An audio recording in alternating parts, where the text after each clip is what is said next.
You guys ready for this? Mm-hmm. Yep. Right. No. None of us are Okay, ready. McCloakin.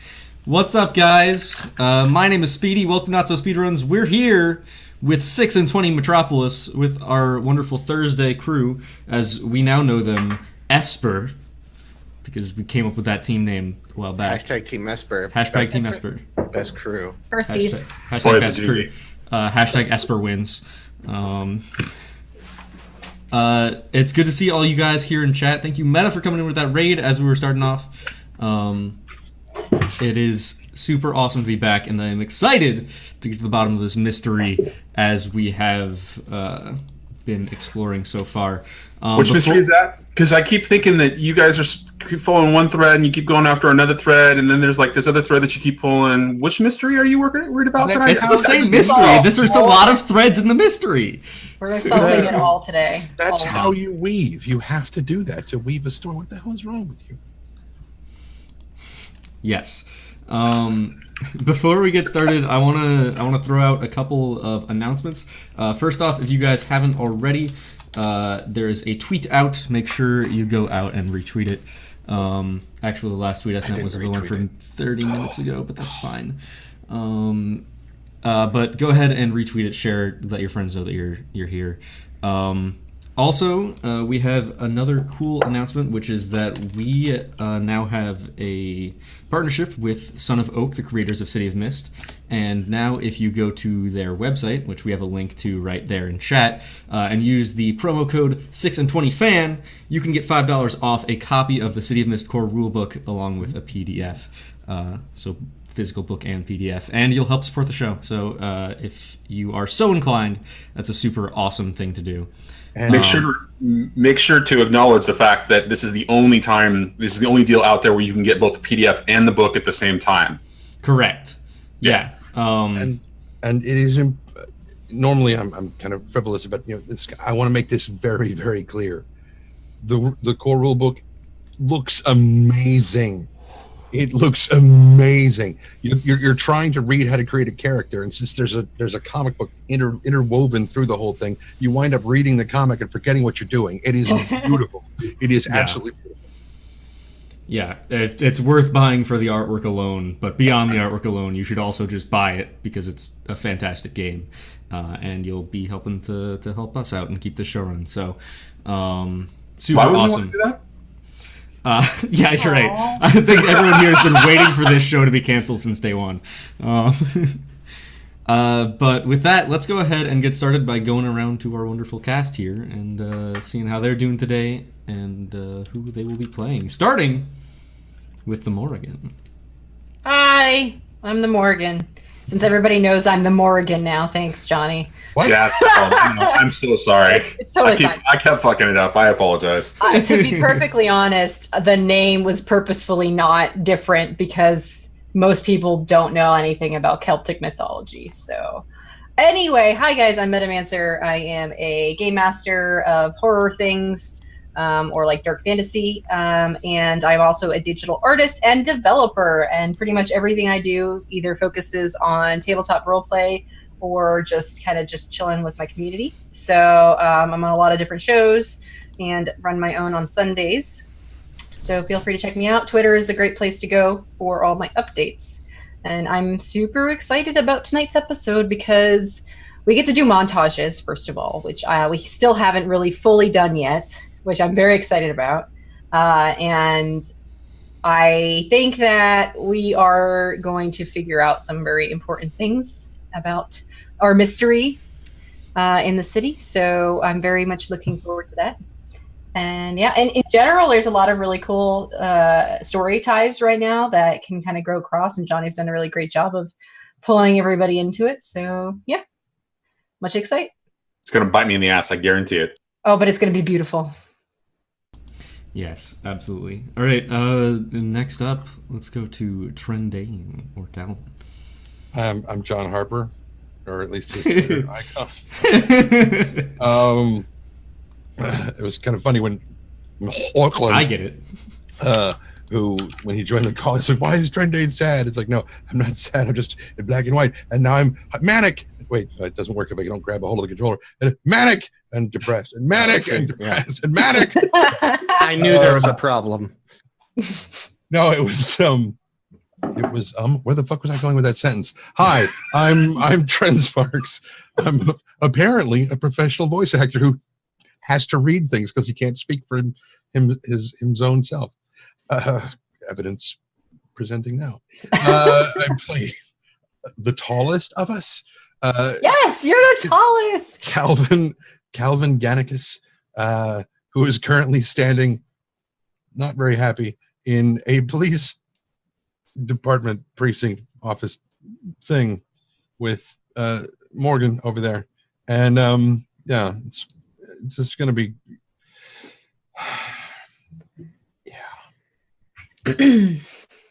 hold on, go. Sorry. That's you. Yeah. McLaughlin always makes me gag. So wait. I make a lot of people gay. I don't doubt it. I do not doubt it.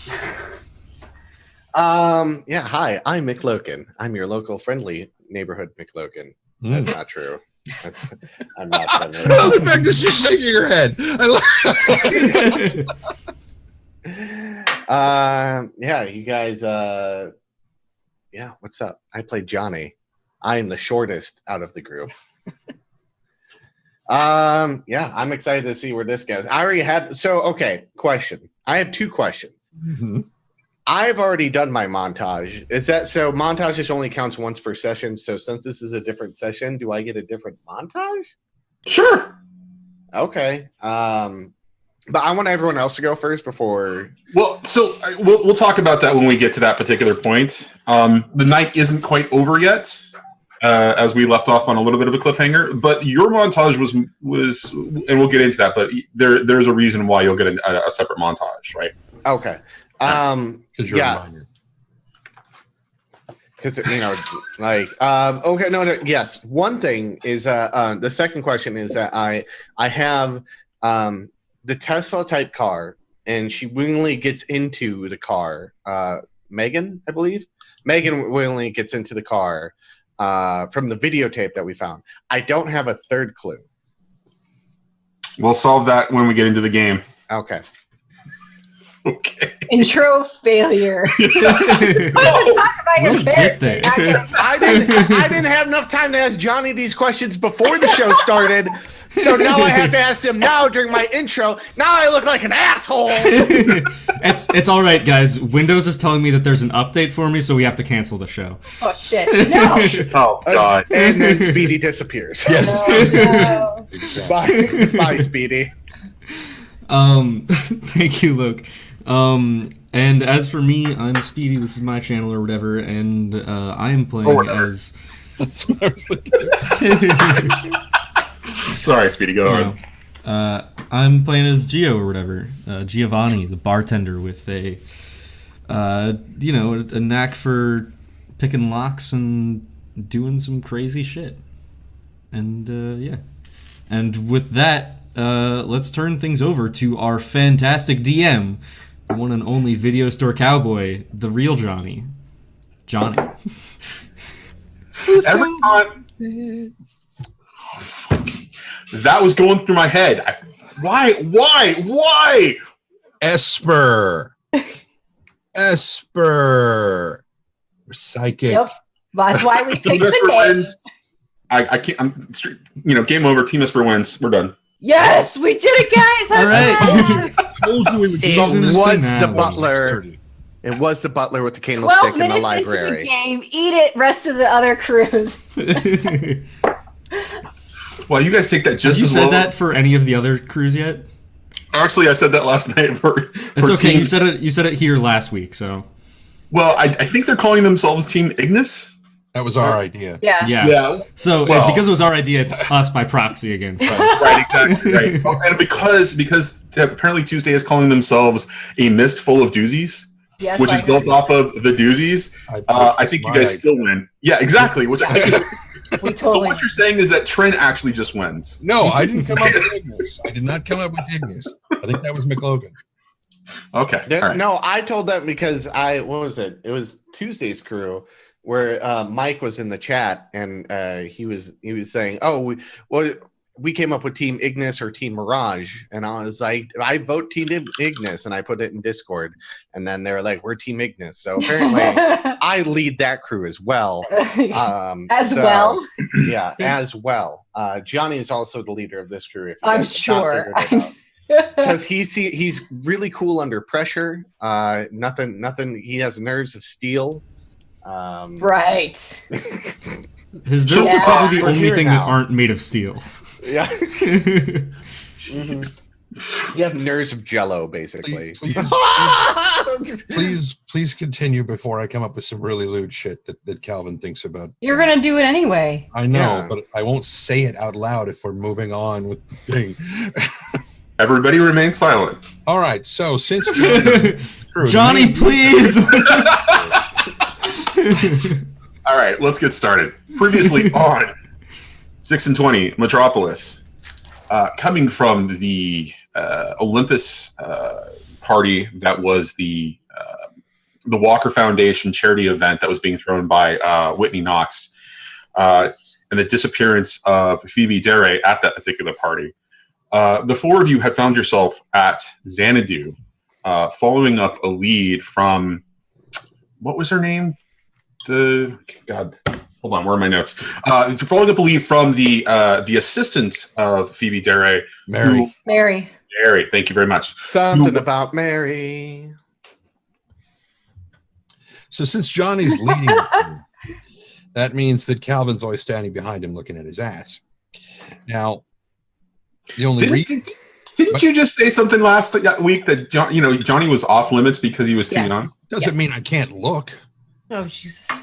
I think that's exactly what that Yeah, means. I agree.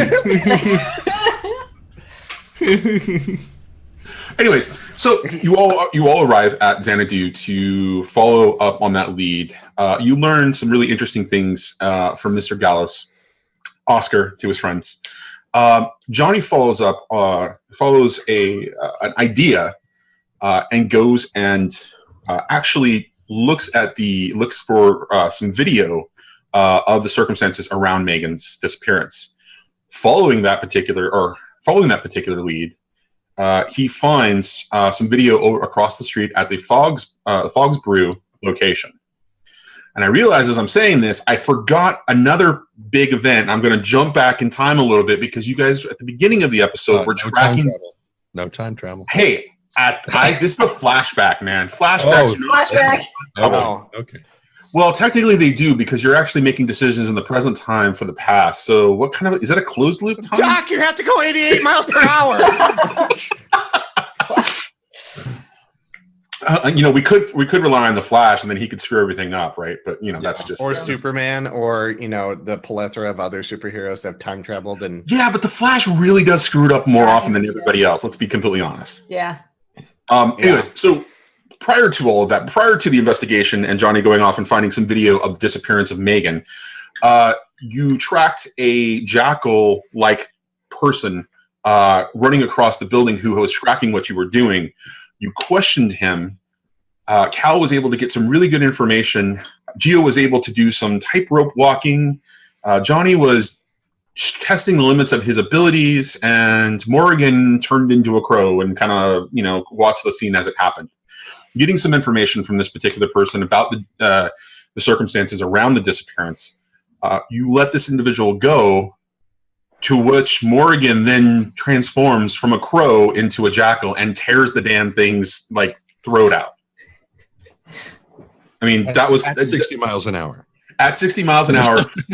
And that was the moment that she took all of our breaths away because it was an amazing scene and she just went boom and we were like, what? And we were like, what? And she was like, we watched that clip numerous times here at this house. Because it's reaction. Holy shit! It was so, you need to make that a sound clip for your channel, dude. It was a very surprising moment. I was very surprised. So that's like when you're playing a good campaign and then you find out your cleric's evil and you're like, oh, he's sacrificing to heal people. Okay. Man, I've been getting healed a lot. Do you feel guilty? Okay, so Let's hope not, because Morrigan will kill you. Just be 100% truthful, and maybe I'll spare you, but I probably won't. No, I won't. I think it's Kevin, right? Kevin's gonna die. I'm so excited for Kevin's montage with me. Oh no! Oh yes. All right, so jumping back from that flashback forward into time, Johnny finding the videotape across the street at Fog's Brew. Why do I want to say Fog's Bugs? Oh, it's because it's a terrible, bug tracking system. Anyways, Fog's Brews, breaking into that location with the help of Geo, you acquire the video feeds and then go back to do some research on it, while Morrigan and Cal move on to go speak with Detective Roth. Derek Roth, in regards to some evidence in respect to the investigation around Phoebe's disappearance. And Morrigan comes to the table with some information about Manny, one of the Skulls or one of the members of the Skulls, the local street gang. And so we fade into right where, by the way, we nailed that opening because you guys just kept helping, and I appreciate that. We open on Derek reacting to a phone call that there is a big fight happening inside of the blue-collar neighborhood. That's right. With the Skulls apparently showing in force around a funeral. Yeah. He looks at you and says, "So, are you going with?" No, I think that's probably your thing. You're the one who was interested and brought the information about Manny. He's probably going to be there. Are you sure? I mean, you're telling me there's like a whole gang thing. So are we expecting violence, or what are we? I mean, Cal, what would We're gonna go check in force. Absolutely. But I mean that really is. I mean, I don't know if you know much about the Skulls. Samuel does kind of run that neighborhood, and we have to. It's more of a negotiation than it is an out and out show of force on the police's part. But so we're not gonna go. You're not going in guns blazing, right? No, we're going in diplomatically, but we are going to investigate what's going on when there are reports of 50 Skulls kind of showing up surrounding a funeral home. It looks like there's going to be some sort of a fight, and when the neighborhood calls, we at least have to answer. Well, I do have somebody with me. I think you may have met Cal before. He was also at the gala earlier. Yes, and Derek extends his hand again. Yes, I remember we talked briefly. Yeah, Calvin. Pleasure. And Calvin, when you look at him, he strikes you as somebody who is preoccupied, and you catch him slight glances over to Morrigan, even as he's engaging with you. It's okay. I'm sure he's picking up the same thing from me. Wow, that was interesting. Okay. And so, you both can hang out in the squad car. I have to go and check this out. Given that there's evidence that the Skulls were at the party, I have to go investigate this. Well, we were told that Manny was there and was somehow responsible for Phoebe's disappearance, so there has to be some kind of a connection there. Right. So, are you coming with, or am I leaving you here to follow up on something else? I'll at least come with in the squad car. Okay. All right. And he kind of shuffles the both of you out to his car as another detective gets in with you. And Calvin starts walking down the sidewalk. This is really not my... Are you going? You're not going with us? No. Are you sure? Let me double check. Yes, I'm sure. Okay. Well, then, do you want somebody to drive you home? No, I'll be all right. Okay. And all right, let's go, Morgan. And he escorts you out. And so we're gonna let that happen as a scene, something off scene and follow Cal. Cal, what's going on for you? Where are you going from here? A bar not too far from his house, and since his house is in the blue collar district, it's probably not too far from the place where they're going either. But he's going to a bar called Vintage Memories. It's his neighborhood bar. Okay, so describe to us Vintage Memories. Is it in a good part of the district? Because every district has its good parts and bad parts. You know, is it a sort of like where it's a good family kind of part of the neighborhood, or is it more of like where the gangs and the slums kind of happen, right? Which is more like the center around. It's closer to the family friendly side. It's still a little bit tacky. You know, it's like the chairs are clearly, you know, like pressed aluminum with that almost pleather, you know, cushion thing on it's very bowling alley kind of restaurant kind of motif. But the bar itself, the physical bar, is very old wood, and it's got chips and cracks and stains and like 80,000 layers of varnish on it, and the whole place, it smells like there have been the same brand of scented candles burning in this place for about 50 years. It doesn't smell bad, but it smells vintage. And you always find the same people in there all the time. It's a very classic neighborhood bar kind of feel. Okay. The standard, you know, two guys that are talking the same war stories for the last, you know, 3 decades sitting at the end of the bar. And, you know, bartenders sometimes rotate in and out, but it's just, you know, friendly enough, welcoming kind of place, but not extravagant. So because you inserted that, and I'm going to ask you a question before we move on. What war are they talking about? I mean, is that like... Sorry, they were apparently both in the Korean and Vietnam Wars. So they often make comparisons between the two. Okay. All right, and so who's working behind the counter? Behind the counter is a fairly regular bartender. His name is Philip, and he's just, you know, kind of an average-looking guy. He almost always gets your order right. You know, when you walk in, he looks up and smiles and greets you, and then he doesn't really say much else. I mean, if you're there with a family and you look like you're going to sit at a table, he will just kind of gesture you to go in and sit at the table. But if otherwise, he doesn't really interact with you unless you come to the bar. And usually the second your hands are on the bar, he's right there saying, "What can I get you?" And unless you engage with him, he's just kind of cleaning and doing whatever. Okay. And so when Cal enters, is it sort of like a cheers and Norm kind of a thing, or is it kind of? Cal's pretty well known there. Wait, they all get his name wrong and call him Norm? Every time.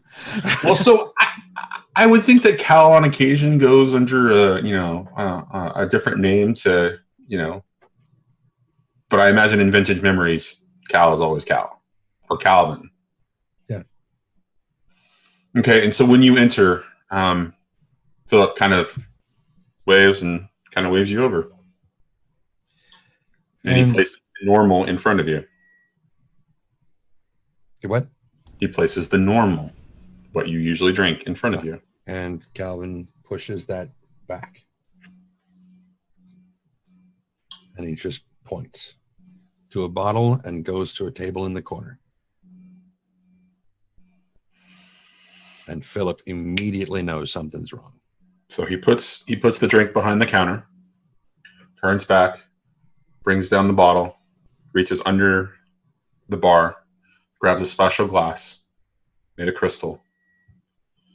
It's a tumbler, and he motions to the other person, the busboy behind the counter, kind of working, you know, cleaning dishes, and walks over, sets it down,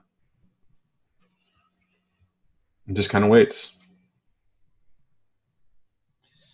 Calvin just hands him his credit card to open a tab and just pulls the cork, unscrews the cap and starts pouring what is only slightly thinner than pancake syrup and smells gross.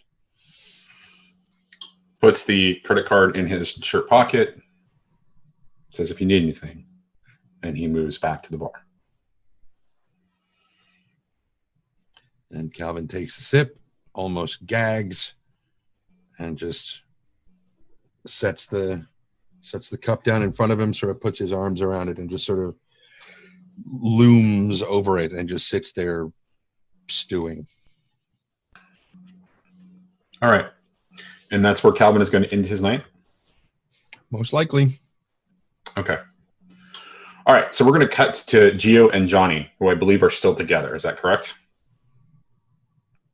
No.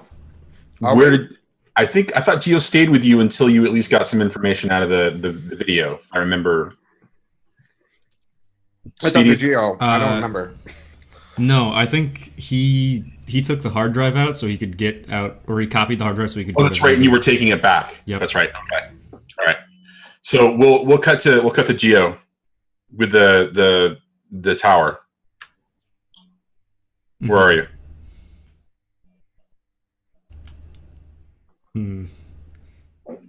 Gio doesn't have a car. I hear there's this great service. They're called Apollo. Their tagline is "Your chariot awaits," and yes, that comes from McLogan. That's why we're the better crew. Of all your world building, absolutely. Is that like Uber but for? No, it's legends? Apollo. It's Apollo, sir, and your chariot awaits. I feel like Mercury might be a better. No, they drive way too fast. You don't want to go with them. They're like New York cab drivers. You just don't want that. All right, I'll get They're an a Apollo. delivery service. I'll get an Apollo to about a block away from where this computer needs to go, or I'll ask the driver if I could to basically pull by and see if there's anyone around before I decide whether I want to get out or get dropped off. I'll tell him that I'm looking for a friend to see if he's there. Okay, and so as you pull by, in the same circumstance that you noticed as when Morrigan was driving you and Johnny and Cal away, there is a group kind of loitering around Xanadu off to the side in the alley. And they're still kind of looking around, but they're not as interested in the spot where you first saw the individual kind of run off as they were. It's like they've spread out more and they're kind of looking around. Yeah, I'm not getting out of this car. Could you take me to... Actually, let me just enter it on the app. Okay. And so where is Gio going then?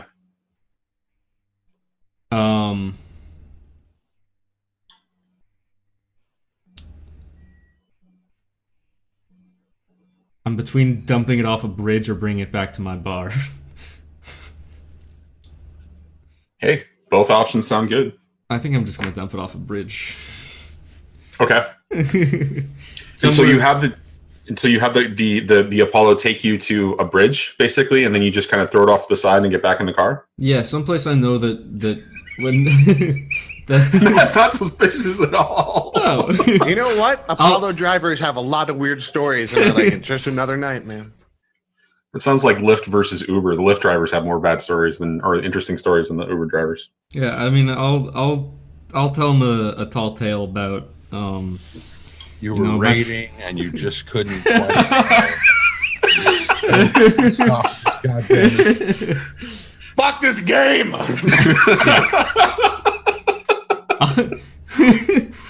I'll be like, my buddy Jimmy, he lent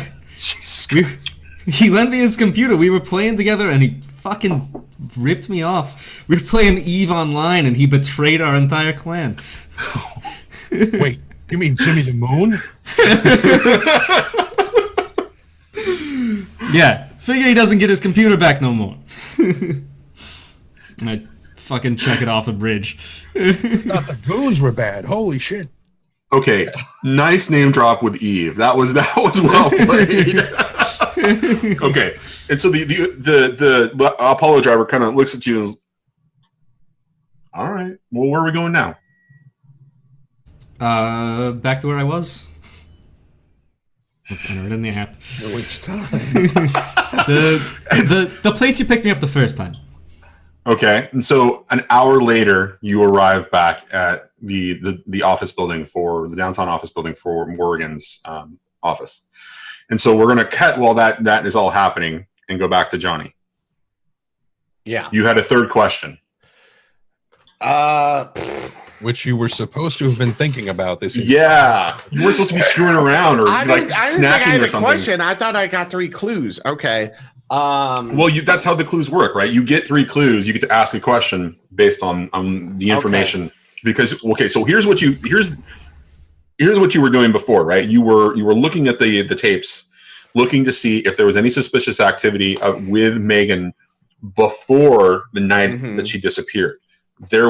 You could not see any suspicious activity based on that, right? You didn't see her kind of doing anything weird, and that's because the camera angle was just that it hit the sidewalk where Xanadu was across the street, but it wasn't like you couldn't see all of it.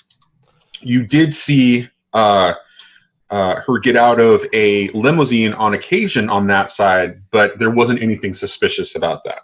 Your second question was, what happened the night of, and you saw her run across the street, jump into essentially a Tesla sports car type vehicle, and take off, and you couldn't see the driver.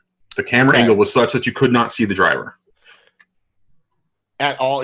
So the camera angle, the car doesn't come into it at all, or does it? Oh, it does, but it's just the angle of it's such a low profile that you can't see into the vehicle to see who's actually driving. I want to crank up the exposure on the film or the taping. The video, you mean the digital video? Okay. No, I don't think there was a license plate that I could see from the angle. You could catch it as it was leaving if that's your third question. Oh. If I can catch the license plate, yes, because I thought I couldn't. What's the license plate? TR. And it goes. You're having way too much fun with that exposure. Your camera today, sir. Are you feeling all right? Are you on drugs? Do you need the talk? I'm feeling a little pale and green, but it's okay. I'm starting to warm up into more of a sepia tone. I'm starting to feel like one of those old radio announcers. No, it's fine. I'm okay. All right. So it is 1 TRIX1. TRIX1. Jesus. ITRIX1. 1 TRIX1. ITX1. Okay. METHODOFLOE. Does Silly Johnny, tricks are for kids. did I get anyone's number before they left? Is that, would anyone give me their numbers? I think Morrigan acted like the adult in this particular case and definitely left you information. Okay. Gio, on the other hand, and Cal, who knows? But Morrigan seems like the adult, even though she's a bloody killer. What the hell? I didn't know that. Nobody knows that for a fact. But I do. That's the important part. I do. Then when he finds that information out, from the video, he's gonna take out his phone and text Morrigan, and he's like, "Hey, Johnny here. I found a license plate number. Something weird happened in the thing. One of two." And then it goes, she got into a car willingly and wasn't really under duress at all. but the license plate was 1TRIX1. Smiley face. What font sounds like that? I'm just curious. Comic Sans. Little do you know that he accidentally recorded himself on the microphone. No, I'm just kidding. All right. And then after Johnny just then kind of goes through everything on the computer that he can without finding any other information, if there is any other information on there. He's going to look around because it's like 2 in the morning. 3, about 3. 3 in the morning. He's just gonna be like, yeah, okay, eat like a little bit of something, and then lay down on that comfy couch, and then pass the fuck out. He's just Okay, so Gio, when you arrive back at at Morrigan's office, you find that Johnny is passed the fuck out. With a piece of a power bar still stuck in his mouth because he didn't. Like Homer Simpson eat sleeping. Right, exactly.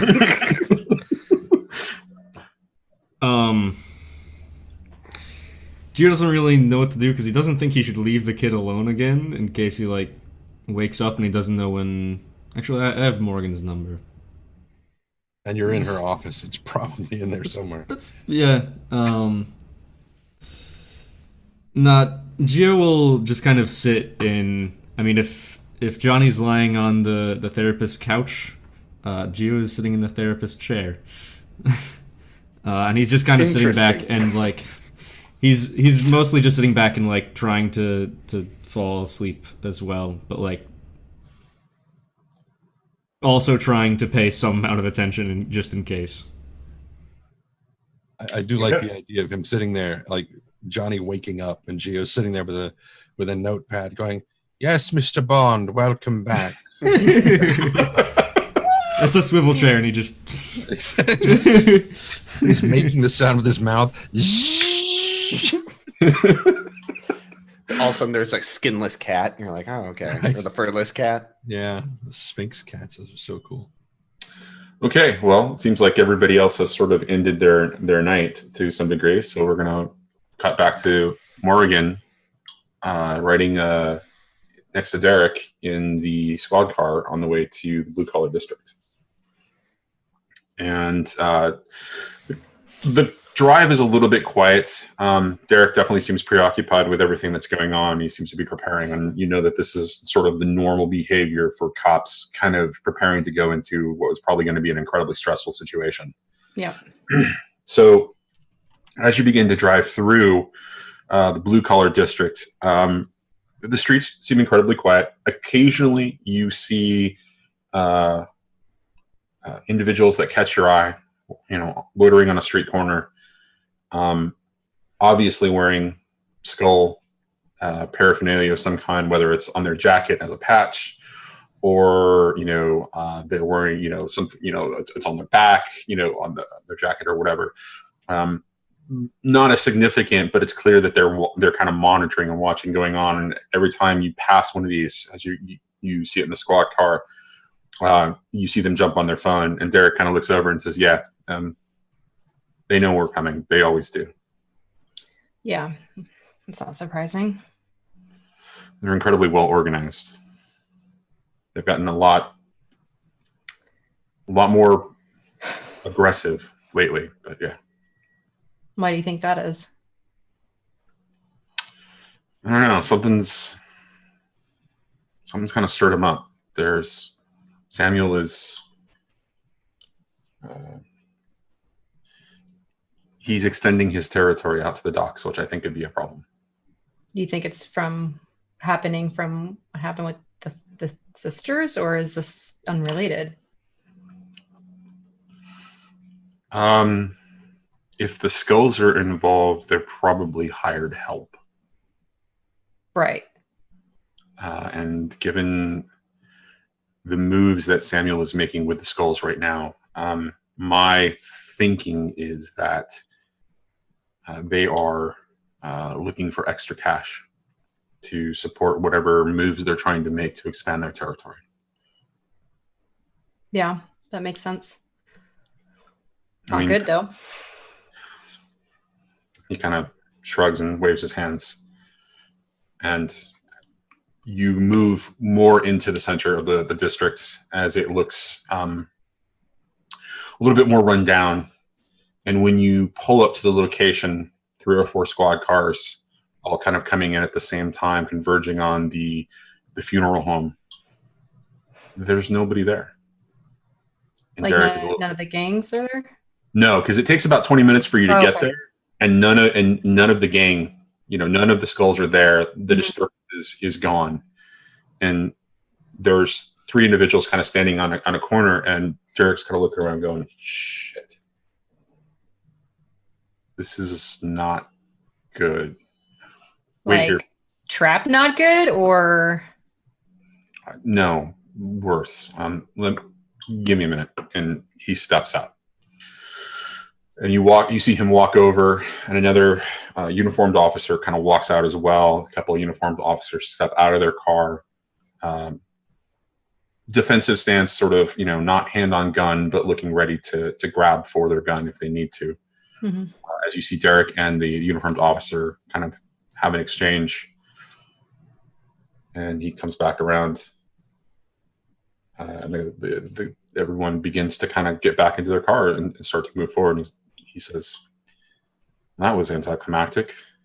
Apparently there was somebody stirring up some trouble for Samuel at the funeral home. And then they just left. It was a kid, an old man, and 2, a woman and another gentleman. The descriptions are really strange, but apparently they were stirring up trouble. And when Samuel asked them to leave, they left. Nothing's ever this easy. That's really strange. Manny was there, though. They were pretty proud of the fact that Manny was out and about." Well, that doesn't leave very much information for us, does it? Kind of shakes his head, and he's, I don't know what to make of it. I don't know what to, Well, I don't think that there's much we can do about that, since we can't go and question Manny or Samuel at this point, can we? Yep. He agrees with you. He says, "All right, well, I'm sorry to bring you out on a wild goose chase. I thought there would be something more, especially given what we, I don't have any suspects that I can arrest. We're shaking some trees, but I'm not going to pull any skulls in until I know for a fact. And Manny's clearly not here, so." Yeah, that's fine. Have I received the text from Johnny yet, by the way? Yes. Yeah. It comes in just as that conversation finishes. Well, I might have a lead if you can look up a license plate. What do you mean? What do you have? I have this license plate number from a video, a security video that we found. And it's 1TRIX1. Maybe we can find the owner, get some information on that one. Sure. Are you gonna make sure that gets into evidence? Of course. Okay. Well, he looks a little frustrated, feeling like this is a normal part of the, their working relationship, where he's got to make sure that she makes submits all the evidence that she acquires. And he says, and he starts to radio, and Annie, "Who the hell? What the?" And you see there's a kid kind of walking down the street, just holding his hand, and there's a car starting to come this way, and he's holding his hand, and there are 3 kind of guys wandering behind him. Is that? Hold on a second. He tells the officer to stop, or the uniformed officer that's driving to stop, and he gets out, and he walks over. He says, "Hey, come here." And he brings him over, and he's bringing over Manny. And Morgan, I'm going to need you to get to the front. I gotta I got to cuff this kid and get him into the back here. Yeah, sure. And he reaches to grab him, and Manny's wrist is broken. He's like, oh my God, can you just, I'm not going to do anything. Derek's like, okay, well, get in and we're going to take you to the hospital and we're going to figure this out. Come on, man, I just got my butt kicked. And he's starting to complain, right? Because his wrist is really in a lot of pain. And you see that his 3 friends who were kind of loitering behind all immediately get on their cell phones. Okay. Manny is picked up. And we're going to cut to the hospital. Cool. I guess she's going to wait for the doctors to handle. Well, I guess it would be just the ER nurse probably from a triaging perspective, but from a triaging perspective, and there's 2 uniformed officers kind of flanking him as this is going on. Yeah. And as you see Manny's, wrist kind of set and put into a cast, he's like, "Why do you keep hanging out around here? Who the hell are you?" I'm with the detective. You're too pretty to be with a detective. What? You're too pretty to be a cop. What's going on here? I'm not a cop. I'm an expert that works with the police. Hey, I didn't do anything. I didn't say that you did. And you can clearly tell that he's feeling guilty. So, you want to tell me what happened to your wrist? It doesn't look like it was too pretty. I don't really want to talk about it. Stated in the form of a question. Well, I mean,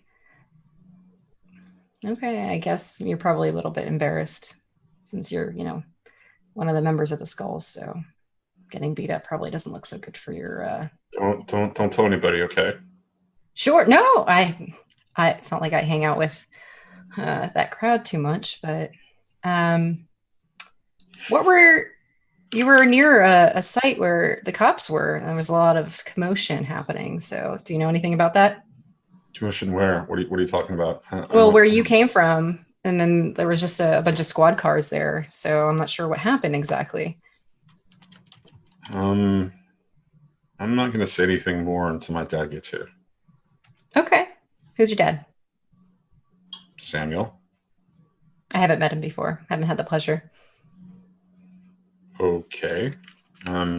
He'll be here shortly and you can have the pleasure of meeting him. Do you like your dad?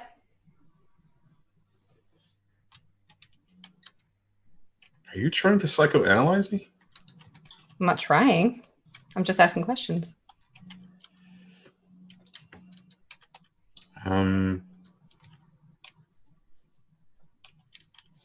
Yes. I don't like my dad. I'm sorry that you don't like your dad. I like my dad.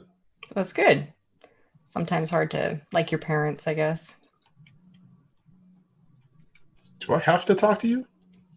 I'm not with the police. Nothing you say to me is going to be submitted to some kind of a statement, if that's what you're asking. Well, you work with the police, though, so I'm not sure. Yeah, I'm actually not here about you specifically. That's just coincidentally crossing paths on that front since you got put into the same squad car as me. So, kind of just sitting around waiting for my answers and nobody else to talk to anyway. So at that moment, Derek walks up. So, he telling you anything yet? Yeah, we're just talking. I was asking you before this whole thing happened with Manny about something else, though, if you recall, Derek. It's still in process. Haven't really got any information yet. They're running on a bunch of leads, so it's in queue. I should know in the next, by the time we get out of here, the next 20 minutes or so. And Derek kind of moves over to Manny and kind of, imposes himself. So, you going to tell us what happened tonight? I'm not talking to you until my dad gets here. What, you're not even asking for a lawyer, you're asking for your dad? I'm not saying a word. All right, fine. Funny trend, gosh. I know. And so he starts to kind of clam up, and Derek stares him down for a second using that imposing cop sort of mentality, and he turns and kind of motions you off to the side. and he looks at you and he says, "What's your read on him?" He knows something for sure. He's not going to talk though. Knows something about. Are you talking What about happened tonight? Who was there? Why? I doubt we're going to get anywhere with his father, to say the very least. Yeah, so I called Samuel. He was not pleased to find out that his son was at the hospital and we picked him up. But given There's everything, nothing you can charge him with, even temporarily, to separate the both of them. I can hold him for a couple more hours, but technically he is a minor. He is 17, so We can have child services take care of that. they're not going to touch this one. Not with Samuel. They've had plenty of run-ins with Samuel. I don't know. Do you know Samuel Vertura? I have never met him. Well, you're in for a treat. And he kind of looks back at the kid. I'm going to have him transferred to the station. Your information is coming in shortly. Okay. Let's get out of here and head back to the station. And in that time, as you get back, you're driving back to the station. He gets a text and he's Trisha Bjorn. Okay. That vehicle belongs to Trisha Bjorn. Why is that name familiar? Bjorn. Bjorn. Bjorn. I know. Yeah, well, we're not supposed to know. Does Manny react in any way to hearing that name? No, because Manny's in a separate car. He's being transported separately from you. Gotcha. And that's So Morgan sticks her head out the window. Trisha Bjorn. Why do I know that name? So I will have the tape sent to the evidence, so you guys have that on file. Is there any other information about this Trisha person in this? socialite. Let's see. Any company connections or anything like that? I don't have anything besides that. I don't. Her brother is Harold Bjorn, and he is the CEO of Aesir Industries. So maybe she's got a connection there. Who is this Harold? I know this name, Harold Bjorn. Did we interview him tonight? And he starts flipping through his notes. Being a Luddite, he's got like a big notepad of stuff. Yeah, for my own knowledge, Harold is this is the same Harold that we're talking about, right, from before. Okay. He was the dude who called me strapping. No, I know. I just 7 times. wanted to make sure it's the same person. Exactly 7. No more, no less. 7 times. Was Johnny flattered when that happened? No, he was confused. If you remember, he was like, "What the? I'm giving you a hard time. Are you Johnny?" I'm sorry. I thought you were Johnny. Wait, I'm Johnny's Johnny. dad used to talk Who is about the real giving him a Johnny? good strapping, and so he was completely confused when he's like, But he actually meant a switch, but Johnny thinks it was called a strapping. yeah. Nice way to derail the scene, guys. I don't even remember what we were talking about. We were talking about Harold Bjorn. Yes, Harold Bjorn. He was at the gala this evening. I'm pretty sure you questioned him. I did speak to him briefly. I'm supposed to visit him in the next day or so for more information, but yeah, he wasn't flagged as somebody that we should focus on. We were focusing on mostly wait staff and Whitney Knox's company staff as well. So none of the guests really kind of flagged us as being a problem. So we'll just be talking to them extended wise over the next couple of days. Maybe you should focus some more on Harold then. Well, it sounds like I need to be focusing on this Trisha Bjorn too. Unless he used her vehicle. By the way, I know that we haven't discussed exactly what this is related to, but it's about Megan's disappearance. That's the surveillance video information. There was a car. And that was the license plate on the vehicle. Okay, so and you see him get a little frustrated. Mm-hmm. So, Morgan, can you walk me through how you went from helping me with Phoebe to jumping onto the Megan case? There isn't a lead detective on her case yet because it's still considered a missing persons. Right. So basically, for some reason, people just like to give me information. So that's what I'm working off of. What I can say is that Megan appeared to enter the vehicle of her own free will. And you can review it yourself when you see the footage. So are you telling me that her disappearance, it's contrived? She's Yes. purposely vanishing? That's what it looks like. I don't know if it's a safety thing. I don't know if it's malicious. I don't know. That's the next question I have. Given the disappearance of Phoebe and Alexis, I'm gonna have to speak to Catherine about that. They don't have a lot of information about the Alexis disappearance of itself. They learned a hell of a lot about these 3 individuals that were dead there, but they can't tell me much about her yet. So is it possible that all 3 sisters are in the same circumstance here?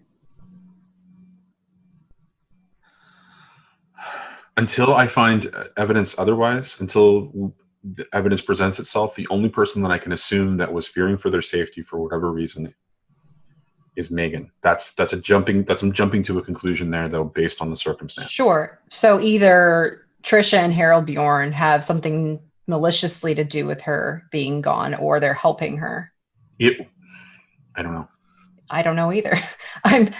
We're just brainstorming at this point, but from a theoretical perspective, it should only be one of 2 reasons. Didn't you say fight or something? flight, right? Well, didn't you say something about the fact that what was that young man that was with you? Johnny, I think it was. The kid? Yeah. Didn't he say something about Harold and Phoebe were in some sort of an argument?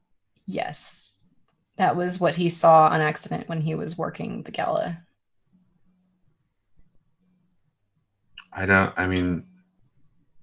Maybe it was a disagreement on I don't know. It just doesn't make sense if it's not connected. Yeah.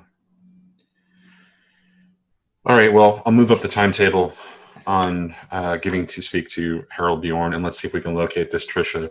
If she is helping Megan stay safe, then it's doubly important that we actually find her.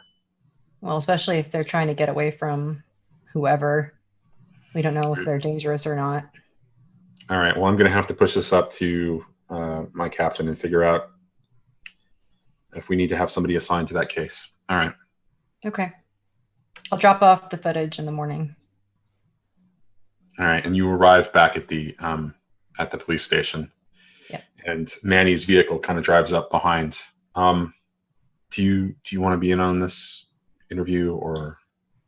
I'll stay on the other side of the mirror. Okay. All right. So at this point, I think that's probably the perfect place to do a montage in respect to the investigation. Unless you want to do something else with your montage. And that's where we'll start the montages for the 4 of you. Okay. I was planning on doing a montage with Kevin. So I don't know which will be better at this point. So I'm happy either way. Do you want to do... I was just going to give attention to my logos. So... Right. I'm wondering if we...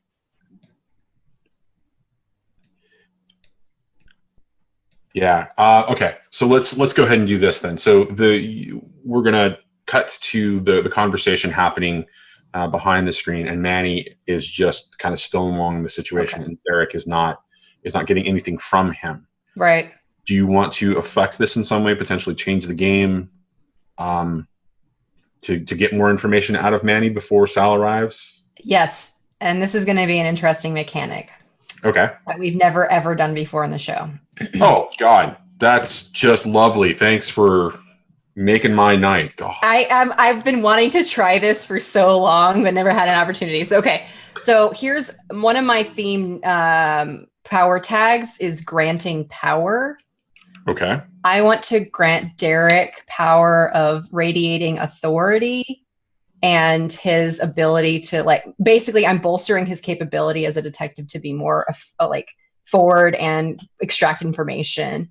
Okay. And I want to use multiple power tags. Basically, I'm giving him the ability to have very deep insight to his questioning so that he can get more information or actual information. Okay. And so you're doing this before he goes in, or are you doing this as the conversation is going on and you see that things are going badly for him? Yeah. Once I realize that something's going badly, I walk in with a water for Derek and I kind of barely touch his shoulder, here you go kind of thing. Very casual, not to intimidate Manny. But during that process, because I need to physically be in the room, I feel like that would have to be some kind of physical presence. Okay. So. All right, we'll roll it. Okay. Actually, let me look at your character sheet just real quick, just to make sure that none of your weakness tags are jumping in, unless you want to invoke one of your weakness tags, which will give you attention to that mythos or logos. Are you apathetic here? No. I want Derek to feel confident and succeed so he can move forward in the investigation. So he can feel like he's doing something. Because I feel like I've kind of dominated the investigation for him at this point, and I don't want to make him feel that way. So definitely not apathetic. Okay. I don't seem to think that anything else applies. Okay. Remotely possible, but you're not exhibiting it. You might be enraged, but it doesn't seem like you are. You're not. I'm pretty calm. Okay. Yeah.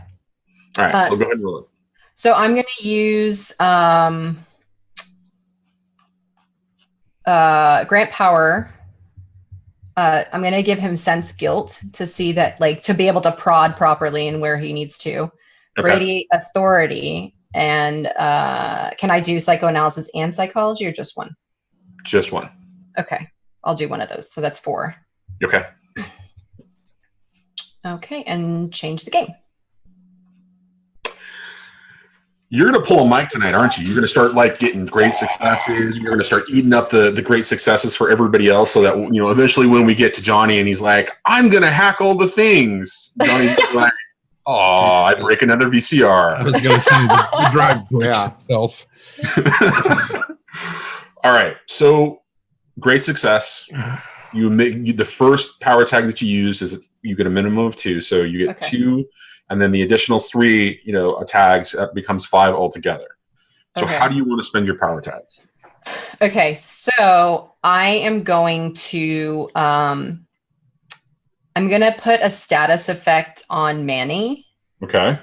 Of what's the right word I'm looking for? Intimidated? Oh.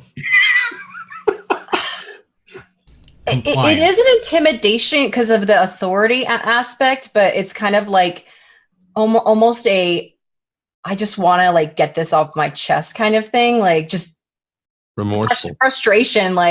Everybody keeps asking me these questions, just fine here kind of thing. Mm-hmm. And I'm not really sure what to call that. And remorseful is the closest thing I can think of. Probably. Mm-hmm. Maybe. What do you think, John? Remorseful works. I mean, if it's going to be,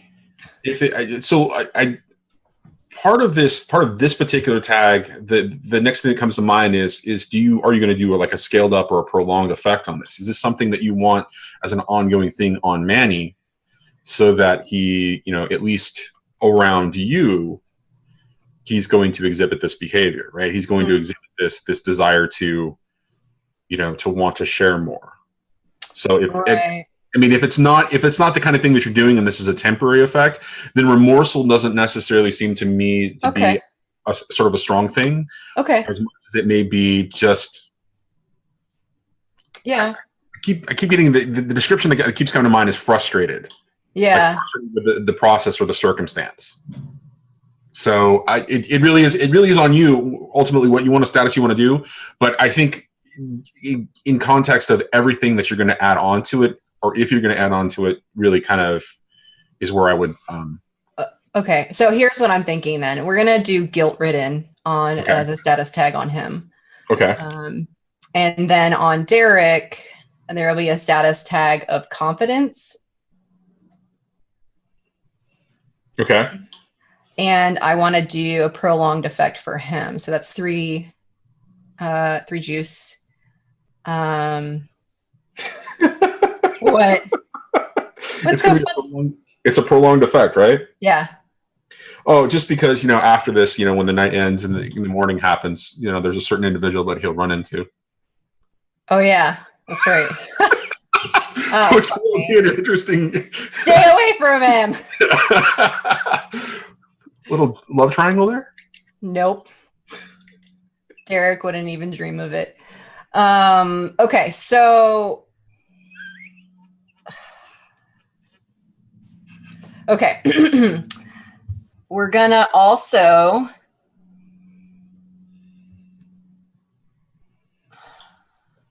I'm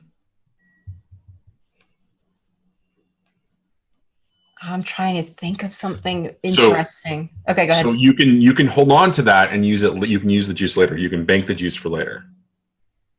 If you'd like to do that. We've been doing that, and it's actually been working out quite well because some people just use it as power tags, or some people will use it in the context of changing the game again, just in the situation. We call it putting it in the fridge instead of banking it. Because the juice? Yeah. The juice will spoil otherwise. Right. Yeah, banks do nothing to keep juice fresh. It's not what they're for. Have you ever tried depositing juice in a bank? It doesn't work. Ice. Put it on ice. Can we put the juice on ice? They get so mad when I give them envelopes full of juice, and I'm like, put this in my storage. Well, wait a minute. Isn't in commodities there's like an orange bank or a fruit bank? Frozen concentrated orange juice. That's how Eddie Murphy and Dan Aykroyd paid their money. And that's how I fucking knew that there was that. Right. All right. That's all right. Okay. So it's going on ice. You can put 2 on ice if you want to. We're going to put the 2 on ice for right now. Okay. So after you enter the room and you convey this, right, the shift changes a little bit. And Manny begins to talk a little bit more. There's not a lot that he shares initially. It comes in fits and bursts. He doesn't want to be responsible.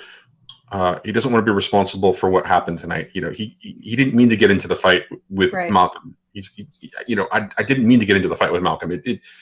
I was just following up because I couldn't let him make fun of me in front of my dad. And he starts talking about that. He's like, and those people at the funeral home, I don't know why, but they kept trying to ask about who was it? They kept asking about. It wasn't Phoebe, and he just drops the name, and you're like, it was they were. Maybe it was Megan. Maybe it was. I don't know. And he gets really uncomfortable as he realizes what he said. And he's, look. We were just doing a job. All right. It was just a job. It was for pay. I can't tell you. My dad will kill me if I tell you who it was for. But just know she's okay. All right. She's okay. We didn't hurt her. We didn't. Yeah. And he starts to just kind of crumble under Derek's questioning, and you're just sort of quiet gaze kind of standing there in the background. She really is. She was okay the last time I saw her. And he starts rocking. And you know that you've gotten the goods from him. You've gotten the information that he has. He's broken at this point, and he realizes that he screwed up, and now he's going to have to face his father. Yep. You can feel the guilt kind of coming off of him about what he was involved in, the fight that he was involved in with Malcolm, and then the the true guilt comes from telling information, Right. breaking a promise to his father. Yeah. And Derek kind of looks at you and says, motions you out, as Manny just kind of rocks. I don't think we're going to get much more from him. I'm surprised that we got that. He's just a kid, really. I mean, he's not that young, but he's still a kid. He's under his father's thumb. Yeah, he's afraid of his dad. I guarantee that Samuel's not going to be happy about that. There's 6 kids in the Valterra family, and Manny's supposed to take on the mantle. Well, what he said about he wasn't sure if it was Phoebe or Megan. Something about the fact that these people that were coming to the funeral home tonight, they were asking questions. Right. But he said that she's safe. Like, she's okay. So it's got to be at least, maybe it's Megan, since, with the license plate of the car and the video. Well, I'm going to take one more run on him. Samuel's in the other room, and I need to talk to him. We're going to pretend we're going to do some processing before I let him go. And I'm going to take one more run on him. If you want to come in, you can do that. Otherwise, I can text you the details of what I get from him. But at this point, I mean, we got a lot. It's clear that we don't know what's going on. The circumstances of tonight and the disappearance of these women is no longer cut and dry kidnapping. Yeah. We have to assume that all 3 of them, the circumstances are unusual. I agree. I am going to turn in then for the night. So if you need me, just text me. But I definitely need some sleep, and I've got patients in the morning anyway. So. And he looks at his watch. Yeah, it's almost 5. So. Yeah, lots of coffee. All right, I'll text you when I have more.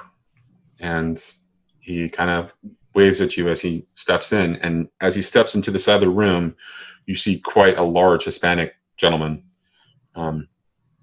dressed well, but not, not posh. And you kind of see him look out at you as the door closes, and that is your first look of Samuel. Okay. So that was not El Guapo? No? Okay. Not El Guapo. Sorry. El Cucuy. El Cucuy. Was not El Cucuy. El Guapo is a completely different person. Never mind. I have no idea what's going on anymore. It is so much clearer now. Cucuy is wandering around the city, but he has not yet acquired El Chucapron yet. That happened after this story, ironic. I'm just saying. Chupacabron is my favorite thing ever, though. Anyways, right. So we're going to cut to daytime. Congratulations, you guys have made it through the first night. Yay! Who would like to go first with their montage? I'll go last since I just had a long scene. Okay, that sounds good. And to answer your question, Johnny, as you brought it up in the beginning of the episode during your introduction, downtime montages don't necessarily have to be one per session. There's only a couple that really kind of specifically talk about one per session. Good example is Flashback. Okay. So. Cool. So, you are more than welcome to do your own montage. So who would like to go first, though? I can go. All right, now I'm concerned. Oh, dear. Why doesn't nobody want to do their montage? I don't have. They haven't thought about them. They haven't been obsessing about them like you have. I've been thinking about it for a week. Come on, guys. No. As you can see, McLocan decided to leave because he was so intimidated. Mm-hmm. All right, so Gio, what's your downtime look like? What are you doing? Gio's had a pretty long night, and really all he wants to do right now is go back to his bar and serve some drinks, even though it's pretty early in the morning. Does he usually work the morning shift at the casino? He'll work whatever shift he's feeling, honestly. Interesting. Okay. Do you wake up Johnny before you leave? It's a good question. I mean, I kind of figured I would wait until Morrigan came back. Oh, I she's would not I would have leaving come the- back to check in, but it would be like 5:30 in the morning at that Yeah. point. Yeah. Okay. And I have I have a private room that I can sleep in, but I don't let anybody else in there, so she doesn't have to go home. I'm very Yeah. curious to hear what's in that private room. I'm sure it's all scary and ritualistic. No! Come on. It is another biometric style door, though. I'm sure Gross. it's just a bed. The thing Don't with the shit where you biometric eat. the thing with the biometric doors, though, is that you can't tell because it's underneath. There's like a spot on the door, like where the handle is. So, like, you know, the button handles or whatever you call them. Right. Yeah. Okay, so Geo first. What are you doing, Geo? Going back to work and serving drinks. Yep. Does that mean that you are giving attention to your logos? Correct. My routine, Okay. the good bartender. Okay. Good bartender. All right. So talk a little bit about that. What is that? I mean, are there regulars in the morning? Tell us about going back to the casino, opening up the bar, and because we've previously seen that the casino isn't open 24/7. Correct. So it's about 11 o'clock in the morning when Geo walks in. It's still fairly early. He's still not. How do I put this? Before leaving the office, actually, he'd probably ask Morrigan if he can use her coffee maker, which I assume she has, and probably Yes. take some of her whiskey, I which I basically also have a assume full she kitchen. has. Yeah. This might as well be her second house, basically. Is it a Karug, or do you have like a drip coffee maker, or do you have one of those weird sort of like, AeroPress things? I mean, It's probably an espresso machine with like a milk foamer and that whole 9 yards. Yeah. wow, very posh. I have some posh clients. Geo makes himself a fancy espresso with some of the beans that he stole from the Fox Oh, that's Brew. right. Forgot about that. And with a shot of whiskey mixed in. All right. I gotta go to work. It's been a long night, but I'll be all right. Johnny, you get home all right, okay? What time is it right now? It's probably 9, 10 a.m. 9 or 10 a.m. Yeah. I think Johnny would have gotten up by 8. Johnny's an early riser, really? Johnny doesn't sleep that much because of his metabolism. Part of him's an early riser. Minor. Johnny's already like packing up his bag when you're making coffee. He's like, "Oh, I have to go," and he just looks really hungry and walks out the door. He knows where he's going, right? He says to Morrigan if she's probably asleep.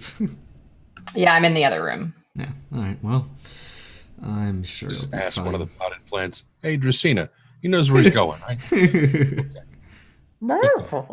Yeah. Jim like mindlessly talks to himself a little bit like that. Like, God, that kid. Piece of work. But he'll head out and he'll walk to the Queen of Hearts. And with his keys, unlock the kind of dingy front door. The neon card signs up top still lit, despite the fact that it's daylight and you can hardly even tell that they're on.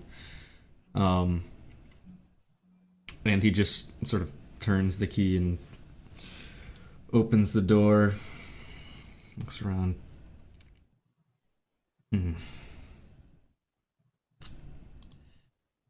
Looks like Avi didn't bother cleaning up. God damn. He'll just go to work, at first sweeping or at first wiping down counters and just making sure everything is clean meticulously so that it is exactly as it was when he last left it, basically. And then eventually after the glasses have been polished and all the drinks are ready and he's poured himself a morning Manhattan, he finally flips the sign to open, and basically seconds later a regular walks in. He knows the time that the place opens and is pretty easily ready to stop by for a drink. Regular's name is Mulligan. Take that back. At least it wasn't Murphy, because then I was going to have to say something else. Nah. Morning, Mulligan. Good to see you. You look like hell. Yeah, long night. It happens. Can't be doing too many of those. Well, maybe if Jimmy would fucking show up for the extra jobs he takes. Yeah, well, the way I hear it, Jimmy skipped town. Figured as much. But, that's what happens when you bet on the wrong horse too many times. You'd know all about that, wouldn't you? It's just a side job. It's just a side job. I don't like to break kneecaps unless I absolutely have to. No, I was just referring to your gambling habits, but sure, that too. And Mulligan is quite a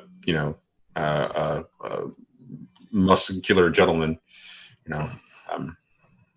Looks a bit like a bruiser. He says, well, sometimes I have to pay my debts in other ways. Understandable. And Gio will serve him up a nice rye whiskey and start his day. Yeah. All right. Do you want to do anything else with your attention then? I mean, do you want to do anything else by giving your attention to your logos? Is there any other montage moment that happens for Gio, or does the day go basically like that? It's pretty much like that. The only other thing is that I would say he'd be listening for any rumors from around town about what went down last night. Okay, so that would be probably an investigation at that point. So why don't we do that towards the end of this, and you can start the quote unquote afternoon or evening with an investigation move. Sure. All right. Who would like to go next? I can go next. So, what Johnny would do is he would leave. So I think Johnny would work the case. But here's the thing: he would go to the R&R diner, and go get a breakfast special. It's called the Pete's Dragon. I was gonna say they just call it the Johnny. It's the menu. Are you sure it's not the Kraken? And you kind of defeat it every morning? No. You'd be cracking some eggs in there. Little octopus omelet. The Pete's Dragon, is it made entirely of apples and you're the only one who can see it? I mean, I'm just curious. Never mind. Go on. No, that was quite well done. So what is the Pete's Dragon? Basically, it's like 12 strips of bacon. It is 12 eggs. Oh God, yes. And it is 12 pancakes, and it is 12 waffles with 12 sausage links, and 12 eggs Benedict. So, and let me guess, it's one of those things that they have on the menu and they never expect anybody to order, but if you order it and eat it all within like an hour, it's free. Yeah. And so Johnny eats free every day. That is a lot of fucking hollandaise sauce. I'm just saying. Yeah, it is. Everything else I'm fine with. That's a lot of hollandaise. And like as soon as Johnny walks in the door, I mean, they're already like, "Fuck!" Like, God damn it, this fucking kid. So, although there is the one waitress who absolutely loves you. What's that waitress's name? Bertha. Mm-hmm. Okay. How you doing there, darling? All right, so Johnny is having his Pete's Dragon. He's going to work the case. Yes. But before he works, after he eats breakfast, he has to go mow his dad's lawn, his mom and dad's lawn that he raised up at, because that is something that was said in last episode or the episode before. No, that was last episode. He's going to eat all the breakfast, and then he's going to go mow his lawn. I believe his family would live in the blue blood district, like they're a working family. They own a business. Blue collar. We're blue collar district. Yeah, blue collar, not blue blood. That's so That's the horseshoe crab district.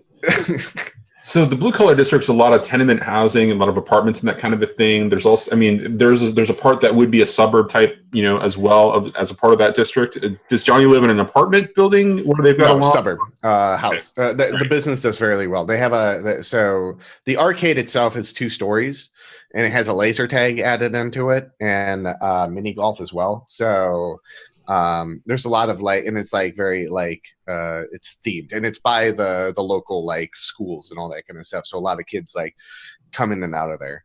So is there a bowling alley next door? Yes. And what's the pizza joint that's on the other side of the bowling alley? The pizza joint? What's the name of it? Mario's Pizza. I was gonna say Mario. Esper, bitch. Yeah. All right, so Mario's Pizza. You can give me the name of the bowling alley later, and right next to the arcade. All right, so the bowling alley is called It's a Me. It's a Me, Mario. Right, exactly. It's a Me, a Mario. Oh my god. Okay. Anyways, go on. So he would go home after he eats that breakfast. He's like, like belly like extended, but like as soon as he stands up, it's not extended anymore. And he's like, all right. And then he goes, heads home. The R&R Diner is in the blue district, right? The R&R Diner is a chain, and there's one in downtown. There's one in the blue collar district. There's one in town. So I went to the blue collar one because that's like kind of by my house. So he would go to his house. His parents live in the suburbs. He wouldn't go inside right away. He would go start mowing the lawn. And as soon as he got the lawn mowed and all that kind of stuff, he's like, he would go inside, talk to his mom. His mom would pack him like 19 lunches and like put in his bag because she's like, she's very worried that he's not gaining weight. The doctor says he's underweight. And so for what his height is, and that like he needs to eat more. So being concerned mother, she's always like packing food in his like backpack and like making him eat. And as soon as she walks in, she has more eggs or like a breakfast like ready for him, seeing that he like mowed the lawn and all that kind of stuff. As soon as he has all that, he goes and how would he work the case is the information he has is he would actually go back to Xanadu. Because he needs to fix that VCR that he kind of broke. So he would like get his gadgets and like spare like VCR heads that he had like laying around in his garage that he took apart when he was like younger, that his dad left out when they replaced the VCR with the DVD player. Okay.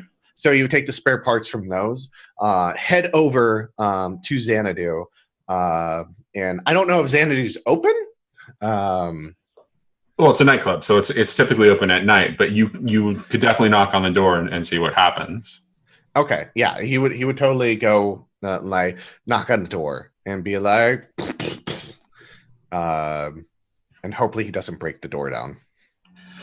Surprisingly, it's a pretty strong door. Yeah. And so it opens up slightly, and looking out is Tamonte the bouncer. And he's kind of looking at you like, what can I do for you, big man? I'm here to fix the VCR. Oh, don't worry about it. I can. I already got the parts, man. I broke it. I need to fix it. Give me a minute. And he closes the door, and you hear it click in the lock. And about 5 minutes pass, and he kind of opens it up again. It's like, all right, come on in, Mr. Gallus. He's doing a little bit of work, so I'm escort you into the office. And he's having a private conversation right now. Why don't you come in with me, and we'll get you situated. Okay. When I'm walking in, do I see who Mr. Gallus is talking to? You do.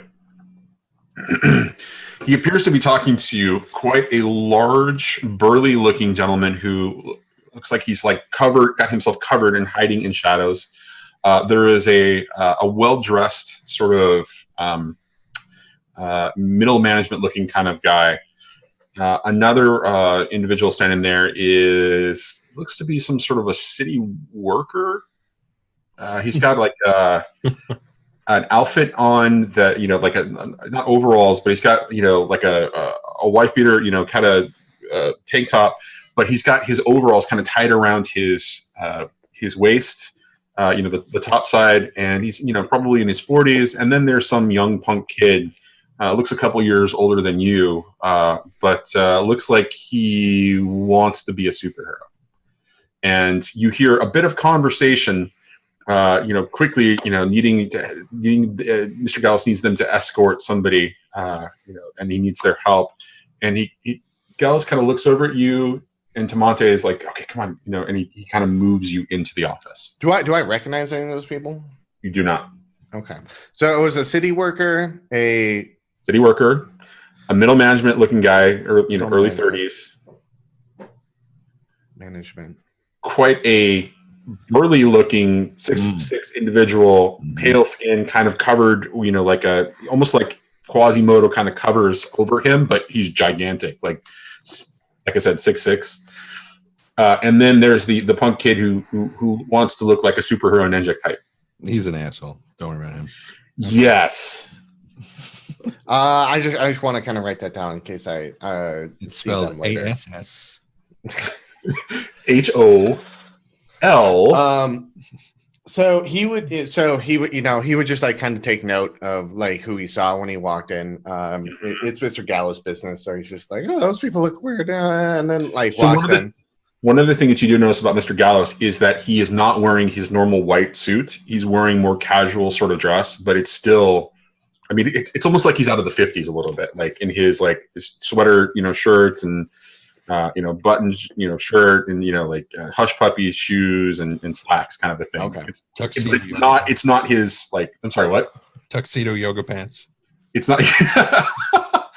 No, but yes. Anyways, so Tamonte kind of walks you and he's like, "All right, well, here's the VCR. I'll be right back. I'm going to check on you. I need to make sure that Mr. Gallus is taken care of. You're going to be okay in here? Yeah, I'll be fine."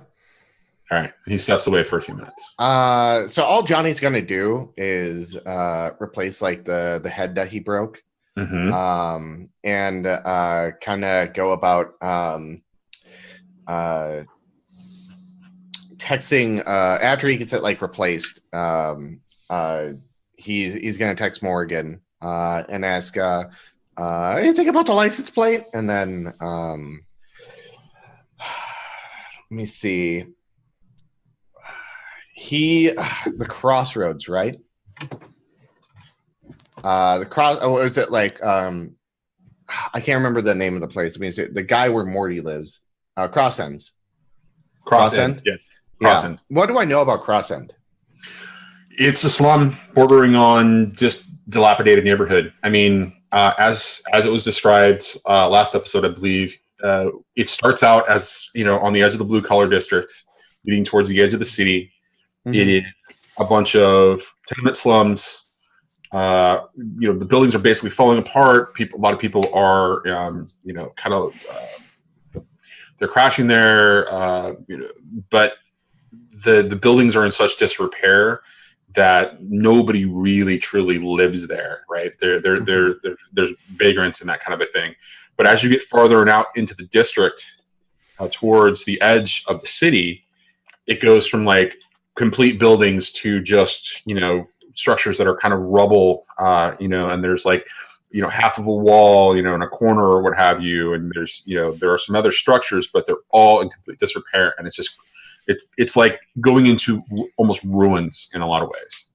And nobody spends, nobody who of any, your mom has always said, you're not ever going to cross end because you never know, where you're going to end up. You don't know what's going to happen out there. It's not a good place, Johnny. You stay in the suburbs. You be a good boy. Yeah. Okay. So Crossends is shitty. Did Morrigan text me back yet? Did Morrigan text you back? Did he from what just now? Yeah, like I texted what's going on with the license plate. Oh, I would have probably written that we have a name. And that's it. I wouldn't give him the actual name because I don't want him going off on his own trying to look for somebody. Aww. It's too dangerous. I'm momming him. You just see him and he's like, what's the name? Morgan responds, can't talk now, about to have a patient. I'll call you later. You just say, oh! Edith Bunker.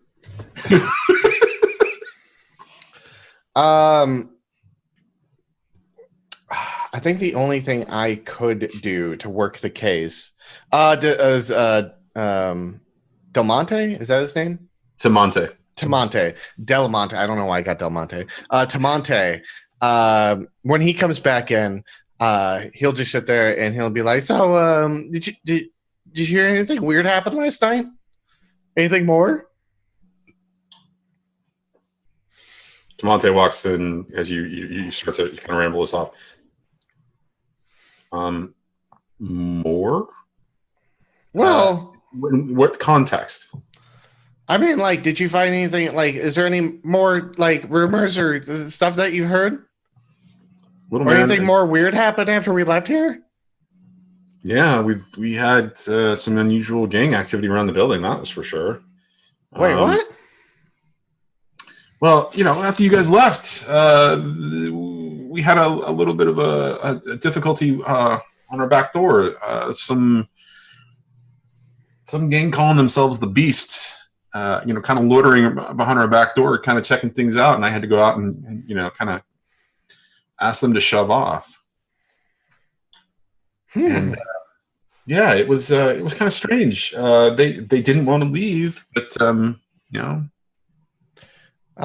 where did the Beasts hang out?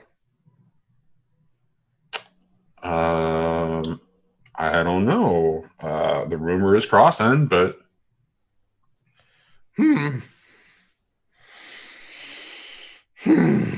how's that VCR coming? No, it's fixed. Oh, okay. Do you mind if I try it? No, go ahead. And he kind of cues it up, and he starts playing some of the video from inside that was recorded a couple nights ago. And on the screen, you see Megan kind of wandering through the VIP section, and at her hip is a dark-haired woman dressed in red, who appears to be pretty closely attached to her hip. But who's that?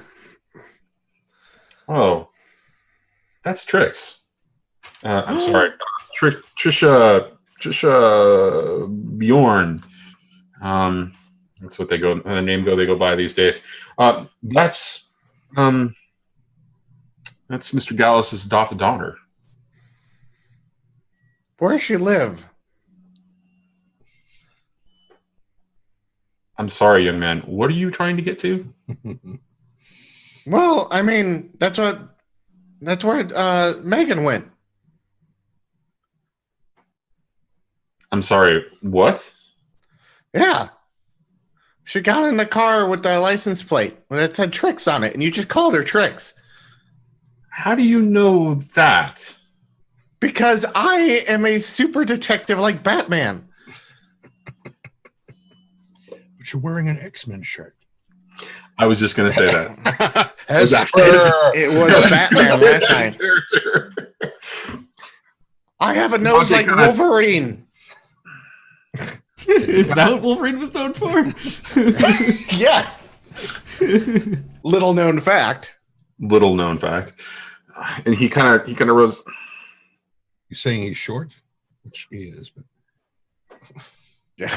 Now, listen, big man. Huh? And he stares you in the face, and he's still wearing his glasses, right? You can still see the mirror shades that he's always wearing. And it's a little dark in that room, and as he kind of throws his weight around a little, like intention around, you see that the necklace that he's wearing begins to glow a little bit, and you can see the outline of the little sword just kind of stand out against his dark chest, what's exposed through his shirt. I need you to tell me right now how you know that Megan got into a car with Trisha. You need to be very clear and honest with me. Well, I have been honest with you. It's from the other feeds. What other feeds? The feeds from across the street. Their feed was broken. So usually other businesses around will have other feeds that you can see an angle at. You can't really see in front of the business, but from the other place across the street, you Hold can. on a second. Hold on. Stay right here. chew 32 times while I'm gone. Masticate. Don't say that. He'll misunderstand, and you'll come back in the whole room. It'll be like Spider-Man had a... Never mind.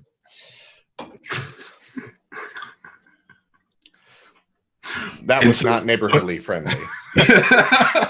Depends on the neighborhood. Monte steps out, and he's gone for another minute, and in steps Mr. Gallus in front of him. And Mr. Gallus kind of looks down at you, and when you see him just sort of in the light, his hair is not as white. It's a little darker. It's a little grayer.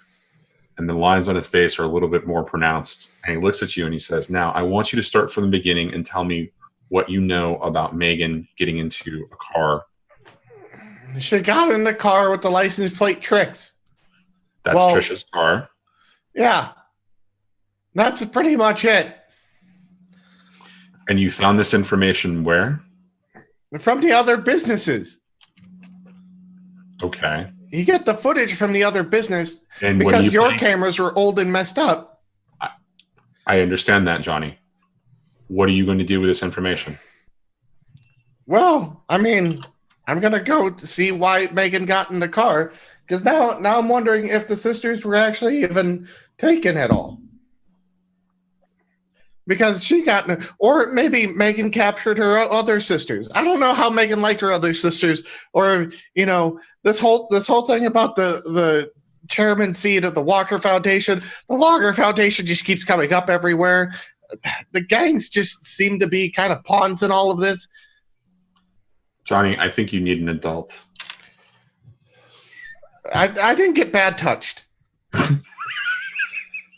All right, so metagame wise, Show me on this doll where you came up with that bullshit idea. Real quick question. How many clues? I've given you one answer as far as I can tell, right? One clue at this point. What, Trisha Bjorn? So yes, because that's part of the investigation at this point, because you still haven't gotten information back, or you haven't gotten a response back that gives you that information from her. So that's one clue. I just want to make sure because it's Mr. Gallo's adopted daughter. Okay, so that's a second clue. Well, actually, we'll count that as a first clue. We'll just count that as one clue. And so then I haven't anything else. Okay, all right. I just want to make sure because so we're at one right now, if I'm understanding. Okay. Yes, you're gonna get 3 because of the investigation. Okay. He looks at you and he says, Have you told anybody else this yet? Well, I know that you were here with Cal, and I know that you were here with that young woman and that bartender. Yeah. I mean, I talked to Miss Morrigan about it. I mean, they took Miss Phoebe, and she was nice, and yeah, I mean, like, and so everything just kind of leads in together. So it's kind of confusing. Why is your stepdaughter involved in this, or not stepdaughter, adopted daughter? That's a very good question, Johnny. Wait, is Harold your adopted daughter, or not adopted daughter, but adopted son? Harold is my son. Okay. And I took Trisha under my care when her father needed me to. So, Johnny, I can't leave right now. There are too many things going on. Tamonte and I have to take care of I got this. I'll investigate. Johnny, let me finish. If you're going to take, if you've got this information, I have 2 requests, and I will give you something that will help you. Okay. First request is that you don't tell anybody but Cal and your friends. Okay. This is important. The second request is that you make sure that they don't tell anybody until I tell you it's okay.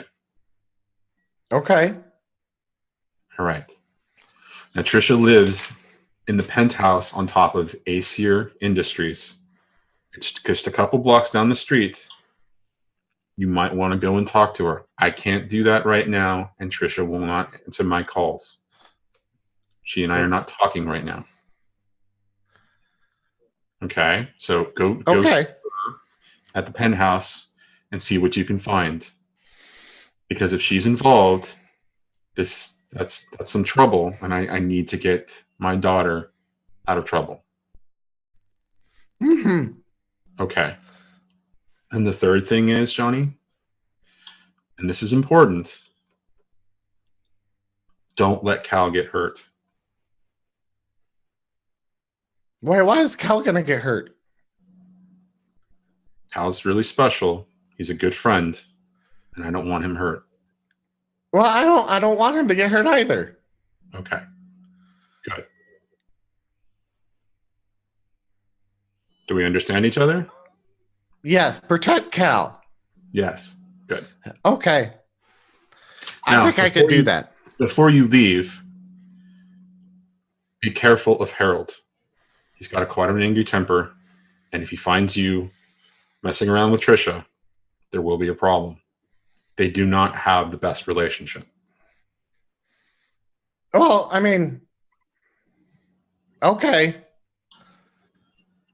I mean, he seemed to enjoy my company, but I mean, you already know that story. Yes, but if he finds out that you're following his steps or his adopted sister, there's going to be problems. They do not get along, Johnny. And if you are seen with her, it may start a fight. Okay, I'll make sure to not get seen. No, Johnny, that's not what I said. Make sure he does not see you with Trisha. Okay. All right. Are we good? Yeah, we're good. He pulls out a card and he hands it to you and he says, "This is my personal number. If you need to contact me for whatever reason, and if you're not with Cal, have Cal call me if Cal's with you. Okay. If there's any trouble, you contact me directly. If you can't find me, Tamonte will find me." Okay. I put the number in my phone. I give him back the card. I mean, kind of pockets it. I mean, it's in here, so no worries. Kids these days. Anyway, Gotta get with the times, old man. Johnny, do you enjoy eating at my establishment? I do. Then you will treat me with respect. I don't. Oh, my family jesses with each other, so that's kind of. I'm sorry. I didn't understand. I like food. Samantha, can you? And brings you back a plate of nachos within 5 minutes. Now, And in 5 minutes, they're gone. Oh, not even. And so Mr. Gallus kind of leaves you after that. And so information that you got was who Trisha Bjorn is in relation to Gallus and Harold. Mm-hmm.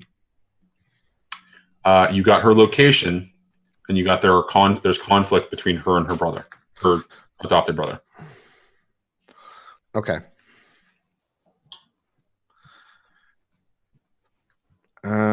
Oops, I can't spell. You can't? Do you need shorthand? Do you need? Yeah.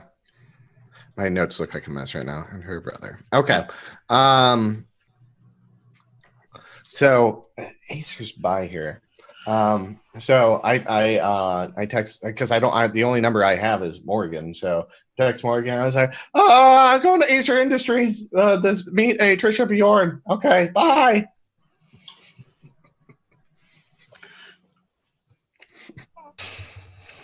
All right. So that took a couple of hours based on fixing and everything else. And that was Johnny's montage. Kyle, would you like to go next before we jump to Morrigan? Are you hungover enough to have a montage, or do you need more time with your hangover? When did he get to the? He got there about 3:30. Okay, so he was drinking until about 9. Sure. And how many bottles did Philip provide for him? I think all of them. Okay. There are 3 still on the table. Okay. One of which has about a third of its contents left in it. Okay. But it's just the one glass. And he's basically just, since the table is in the back corner, it's kind of up against the wall, and he's just sort of leaning up against the wall, just drinking this swill. And he is not doing well at all, given the fact that the wine, I'm going to put that in quotes, because it is basically chemically force fermented. It is it makes Thunderbird look like high quality shit. So because of the conversation that you and I have had about Cal and his taste for all things natural, do you want to elaborate yet about why he would do that to himself? Yeah.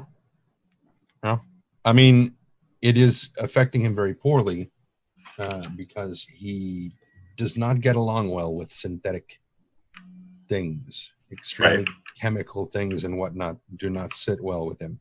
So a wine or an alcoholic beverage or a astringent, whatever the hell this stuff is, it's kind of causing an allergic reaction in him. So he's kind of, just having trouble breathing and everything. But every time somebody tries to interact with him, he's just, basically kind of not quite snarling at him, but pretty close. And just telling him to fuck off. He wants to be left alone. And so it is fucking him up pretty bad. He's not getting drunk hungover, but he's like chemically fucked up. Okay. All right. So we find Cal in the state. Yeah. And the bar is in essence closing. I mean, Philip should have gone home 2 or 3 hours ago, but has kind of kept the place open because Cal is here and everybody else is kind of gone. But Philip is reaching the limits of his tolerance and is like, okay, you need to go. Yeah, I know you're a regular, but you need to get the fuck out, go home. And so Cal just kind of grabs the bottle and just shambles out the door. And since it's not too far from his house, is just walking down the street with an open bottle of alcohol. It's not in a paper bag. Just heading towards his house. So does Cal have to walk through the park to get back to his house? He could. I mean, it's on the same street, but it's like the park is here. Cal's house is here. The bar is down here. So he could cut through the park, but it would extend his walk quite a bit. Right, but Cal would also know that the park would change him, right? It would make him feel, and he's choosing not to do that. Right. Okay. He is all right. Purposefully not doing that. In fact, no, that's not quite true. He does go into the park. He goes into a section of the glade that somehow he's the only one who can find. It's just like his part of the park. And he goes in there and he finds a particular blossom. And it sort of looks like the mouth of the sandworms in Dune, how it's got that 3-petal open thing, or maybe the opening of one of the alien egg pods. That kind of an opening. And this is a fucking ugly flower. It is. It is a very ugly flower. I was expecting to say it looks like a Georgia O'Keeffe painting. Wait. So hang on. Where it opens up along the sides are like these, they almost look like teeth. They're not actually teeth, but they're like little white fronds that stick out, almost like they will overlap when the blossom is closed. And so it's like a ruddy reddish brown color on the outside, and then when it's open it almost looks like, depending upon where you live in the country, by that country I mean America, it's either a yam or a sweet potato. It's that reddish orange on the inside color of the blossom. It's a yam, sir. I agree. Sweet potatoes are a very light golden color. Anyway, I completely agree. Anyway, so sidebar. I went to one store, and right next to each other were 2 cans. One said sweet potatoes, one said yams. They had the same fucking picture on the. Anyway, so makes me angry. So yes, there's a difference around.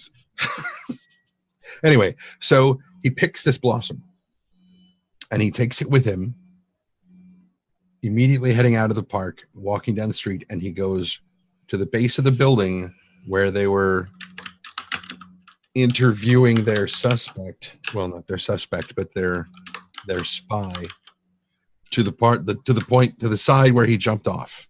And presumably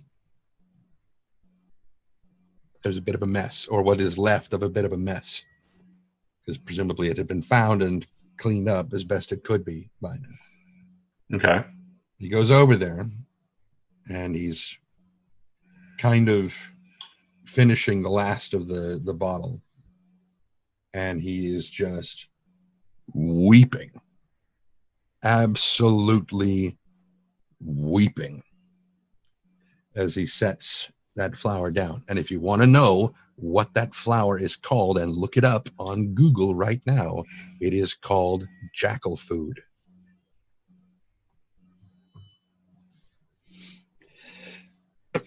So he basically just slumped next to the subway opening, just sobbing, holding an empty wine bottle next to the flower on the sidewalk. And that is giving attention to your logos? I don't know. Okay. What does that evoke for Cal? Is that focused on, his the emotional impact of what happened, or is it more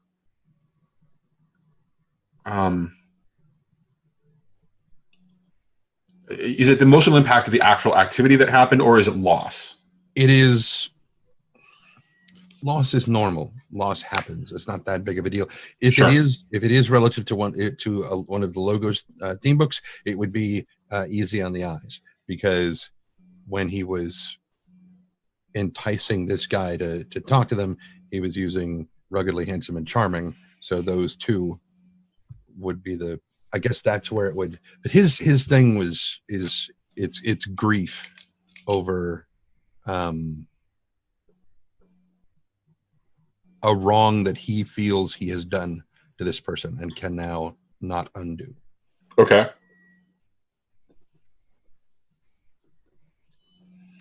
And so when so you'll get attention for that, right? Cal is, you're paying attention to his logos, ruggedly handsome, and you pass out there? Yeah. Okay. Well, falls asleep. He can't pass out from the drink, but yeah, he falls. He just kind of leans back next to that and just unconscious. Yeah. Okay. And so we're going to cut to Morgan and her montage. Poor cow. Okay, so I'm doing, I'm paying attention, or whatever it's called, to my logos, which is my only logos that I have. And Okay. it's going to be the first visit by Kevin, who was one of the Skulls members that we kind of turned ally, sort of. And it's the next day after that whole debacle, so I told him to come see me for the, just to have a conversation. Okay. So what time do you tell him to come? I mean, what is a good time for Kevin to show up? I mean, he did have a rough night too, and he is not. Probably would have been like 10 or 11. Okay. All right. And so he shows up, kind of nose bandaged, eyes black, black and blue under. He's got real, kind of swollen features still because of the injury to the nose. And he kind of looks around.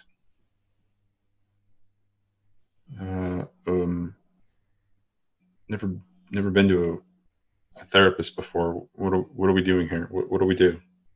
Oh, well, we're just gonna talk. Do you want some water or coffee or anything like that? No, I think I'm good. Okay. Well, just sit wherever you feel comfortable. There's a few chairs, and there's a couch, and then there's her chair as well. She says anywhere he feels comfortable. And he sits. It's obvious that your chair kind of lies in sort of like in a central sort of power situation. Mm-hmm.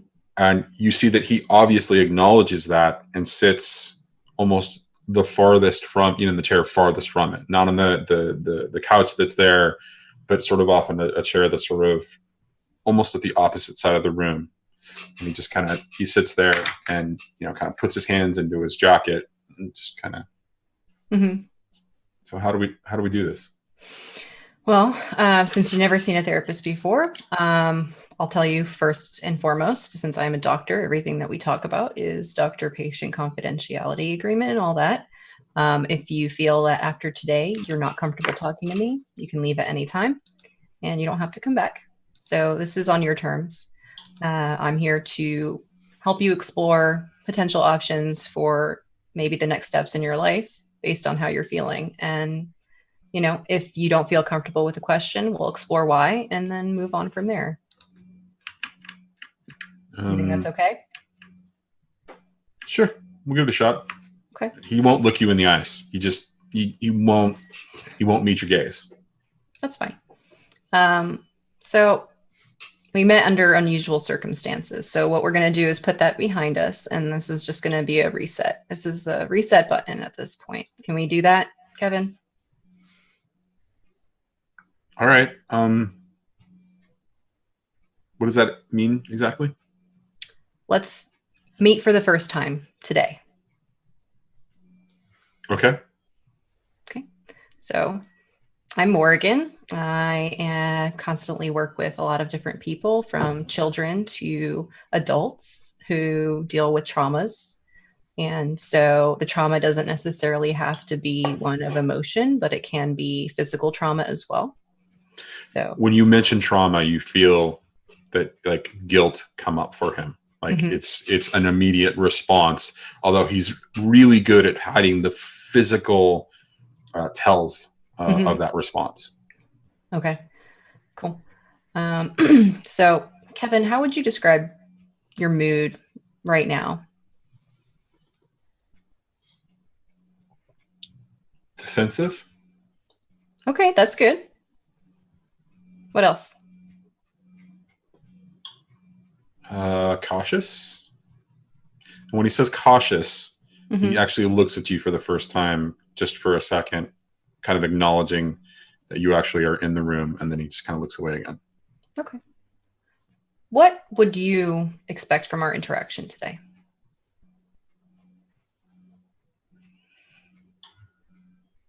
Well, so I'm confused, and he starts. If we're meeting for the first time, and he looks at you, I wouldn't know what to expect. But since I met you last night, and we talked about my uncomfortability about being a part of the skulls. Mhm. I mean, I think that's where we would talk, but we're treating Okay. this like we haven't met before. So I don't know what to expect. And you get animated response from him as he looks you in the eyes, and when he realizes the confidence that he's showing in his uncertainty, he gets uncomfortable, and he just kind of looks away. Okay. Well, what I'm hearing is that you actually really want to explore why you're where you are now and where you need to be in the future. So if you would rather us not hit that reset button, we can do that as well. All right, let's do that. And then he kind of looks you again, acknowledges, and then looks away. Okay. Okay. So I'm going to ask you a really strange question, but I want you to just take it in and take your time answering it if you're not sure. I don't want you to think it. I want you to feel it, and you'll understand a little bit more. So if by some magic miracle occurs tonight when you go to sleep, you wake up in the morning, your life has dramatically changed for the better. What is your life like now?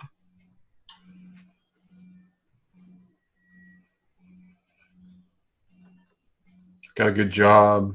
My mom's taken care of. I'm not a part of the skulls. I got a girlfriend. Yeah. Okay. What does it feel like? How do you feel in this new world of yours? Happy. What makes you happy, Kevin? Being able to take care of my mom. She took care of me. Hmm. So she took care of you your whole life, or yeah? Yeah. Any brothers or sisters? No, it's just mom and me. Okay. Dad left when I was young. I gotcha. I understand that feeling. Okay. So what kind of job would you have? I never thought about that. A good job. Something that makes me a lot of money, but never thought about that. How do you want to feel when you're doing whatever job it is that you're doing? Like a responsible adult. And he looks you in the eye, and there's that confidence just for a moment. And he kind of, he gets uncomfortable again and kind of looks away. What do you think is your biggest reason for not having those things that you want? Opportunity. Okay. Skulls provide opportunity. Is that why you joined them? No, I joined him because of my bud, and he kind of gets uncomfortable. Do you have a lot of friends in the skulls? I know a lot of people in the skulls. I mean, and he just you see that he's getting sheepish as he's talking about the skulls, and it's like you're touching on a subject that he both wants to talk about and yet feels guilty about talking about. And that's obvious in both his emotional state and what he's like emoting, physically. Yeah. Okay. Well, How did you get involved with it? I mean, you're a buddy, but was he already part of it? Did you guys join up together, make an agreement of some kind? No, it was Manny came around a couple, last year and was looking, was looking for some help. Apparently there's some kids that they have problems with, and they needed they needed some help making sure that those kids wouldn't cause trouble in their neighborhood. Like a turf war, but it was almost like playground stuff. Hmm. And my buddy joined up, and he got me involved, and I was, yeah, this is fun. We beat up some kids, we had a little laugh, and then it got serious. And then it stopped being fun. Well, it's never fun beating somebody up, but it was fun, kind of carousing, and yeah, it's gotten serious now. It's they want me to do more and more, and it's not me. My mom keeps telling me, you need to get out of that. What do you think it would take for you to be able to remove yourself from that kind of a situation? Manny left his mark on me, and he kind of shows you, and there's like a cut on the inside of his forearm. It means he thinks I'm something special. It means he wants his dad to leave his mark. I see. Have you met his father? Mr. Valterra? Oh, absolutely. Yeah, he's nice enough. He always buys food, and whenever they bring us over, and occasionally we do stuff for even him, and it's just small stuff, kind of keeping an eye on the neighborhood. But I've seen the guys who has his mark. They do scary stuff. Does it frighten you? Yeah.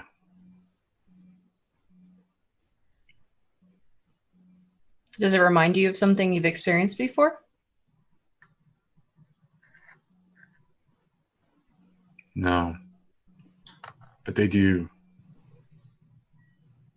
some bad things. And he's starting to get uncomfortable. Mm-hmm. And you can tell that he's feeling guilty, but not for something that he did. Maybe something he's not talking about. Did you see them do something bad?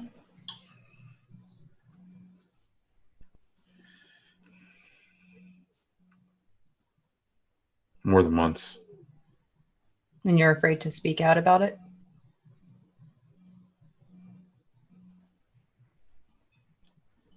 Once you join the Skulls, you never leave. Hmm. And I've seen enough that I don't think they'll ever let me go. Do you think And that's Manny's fault? And he starts rocking, and he's the response. He's like, "Yeah, Manny got me involved in something. I shouldn't talk about this." And you see him rocking, and then the rocking just gets really pronounced, like he's getting super uncomfortable. Okay, Kevin, I think that's going to be enough for today. Are you sure? Well, I don't want you to feel uncomfortable, but if you have something else you'd like to share with me, I'm here to listen. Anything. Okay. It doesn't even have to be related to the Skulls. Can I ask you a question? Of course. Why were you helping the cops last night? One of them is a good friend of mine, and I don't want them to get hurt while they're investigating something that they probably don't know too much about, and they'll be in over their heads. Kind of like what you're going through. Mr. Valterra, he doesn't like the cops. I understand that. No, he keeps He keeps saying that he's going to kick the cops out of our neighborhood. Has he told you how he's planning on doing that? He said that his army, he's been preparing for a while. His army is going to rise up. The one that he's marked. Yeah, but I know only like 50 or 60 kids, guys, members. But the way he talks, it's like he has an actual army. And you see fear just kind of eating him up inside. He spends a lot of time at that funeral home and at the graveyard. He spends a lot of time at the graveyard. I don't know what he does. But he's always there. Do you think maybe he has some loved ones there that he goes to visit as a show of respect? He respects the dead, but I don't think it's loved ones. I see. I don't want to talk about this anymore. And just kind of shakes, and then you see the defensive, like, exterior, kind of drop over him again. And he just kind of like he's revealed too much. Yeah. Tell me about your mom. Her name's Betsy. She's a waitress. Used to be at the R&R Diner. But there was a fight, and she actually got hurt, and she's been on disability for the last year. It barely covers the rent. And that's around the time I started doing odd jobs for the Skulls, so it helps, but she knows it's bad. Mm-hmm. It's a risk that you're willing to take for her, it seems like. She's my mom. Of course. If I knew where my mother was and she wasn't safe, I would do everything I could to help her. Where's your mom? I don't know. It's been a long time. When I was a little girl, she went missing, and that was it. What about your dad? Did your dad take care of you? Not exactly. My dad was not a kind person. You see him get really concerned, and he's looking at you, and he's looking you in the eye, and you can see that there's genuine concern. He's like, I'm really sorry. That's I understand, and I appreciate that. That's why I like to help people the way I'm helping, or trying at least to help you. He starts to rock a little bit. So, do you want me to come back here? I'd love for you to come back if you're comfortable. Yeah, I think, yeah, okay. Okay. It's going to be a process. Today's hard. This is your first time here. We're not, we don't know a lot about each other. And the more times that you come by, the more you'll feel comfortable knowing more about me, and I'll know more about you. Okay. All right. Feel free to give my number to your mother as well if she wants to ever have a conversation. How much does this cost? It's on the house. You helped me. I help you. Sound like a fair deal? He pauses when you say that. And you see suspicion, kind of creep over him. Mm-hmm. Is this like the same deal I have? I mean, Mr. Valterra, he says that. You helped me the night of the gala last night, right? You made sure that nobody else got hurt. Yeah. That's why I invited you here, because I can tell that you're a good person. You're not going to ask me to do anything bad, are you? No. Okay. You I see don't him need to ask visibly. anything. You see him visibly relaxed. Okay. All right. Okay, I'll come back. Okay. Good. And he begins to get up, and you can see that he's uncomfortable with leaving as he starts to move towards the door, and he won't look you in the eye, but he says, "Thank you. I want your help. Thank you." And before you can respond, he just kind of bolts out the door. Okay. And so you give attention to therapist. Yep. And thus ends the montages. Yes. As we open up back onto the game. Yeah. As we open back up onto Cal, passed out, well, sleeping.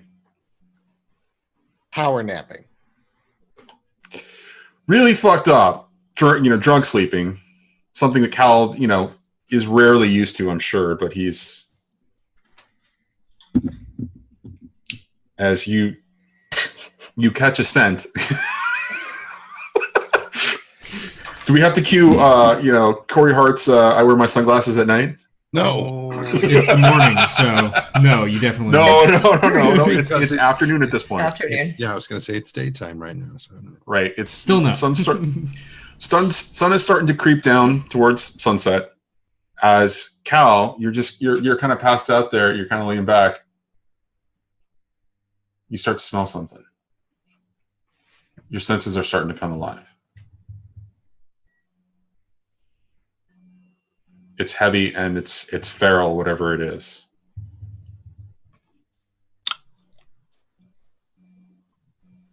And when you open your eyes, you see there's a couple of individuals standing in front of you.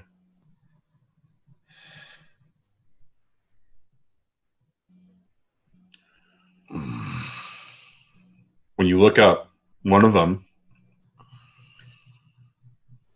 clearly has a terrible hairdo. His ears are a little elongated. He's got fur coming out of his jean vest around his shoulders. He doesn't look like a jackal. He looks a little bit more like a dog. And his nose is more than a little pronounced, and it's darkened towards the end. And he has a look, his eyes droop a little bit. And he kind of looks like sort of a flat-nosed bloodhound. That was going to be my guess. And standing behind him is another dog-looking individual, much bigger. And when you take on his features, his nose is a little bit more pronounced. He's got a snout. His ears are a little bit more sharp, but they are drooping. His hair is a little bit more furry, and the same kind of fur kind of coming out of the back. It looks more like a wolf. And he's kind of sniffing the air, kind of sniffing around. And the other one standing there with him is a woman, soft features, hair kind of just pulled back, but looks more like fur than hair. Also, her ears are very pointed, and when you look at her eyes in the sunlight, you can see that they are slits and not round pupils. And you kind of take her to look kind of like an alley cat. And the bloodhound kind of looks at you as you sniff, and he was here, or was I maybe this guy saw something, maybe this drunk saw something. And the wolf steps up, kind of kicks your hooves. Hey, what are you? What? I've never seen your kind before. What are you? You a goat or something? Oh. Yeah, kind of. What's kinda? You're a goat or you aren't? It's really difficult to explain.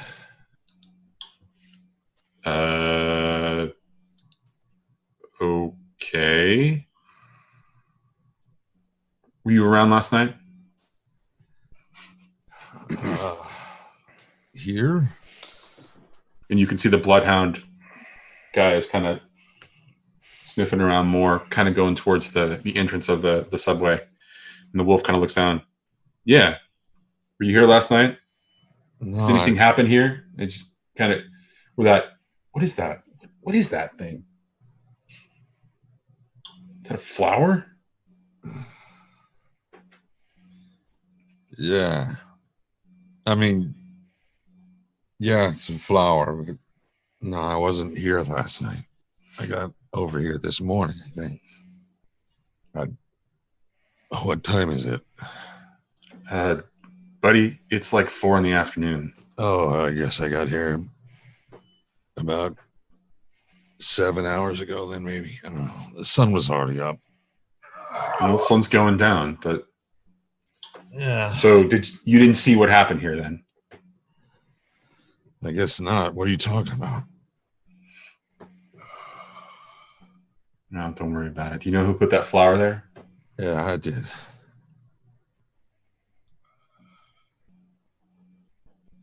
He stops sniffing and leans in, crouches down, looks you in the eyes.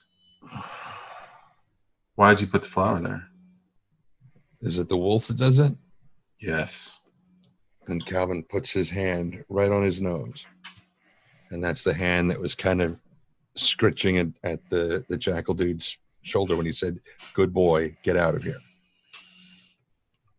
Stands up, kind of steps back. Hey, calls the bloodhound back. And the cat, who was looking aloof and just kind of, taking in the situation, is focused in on you.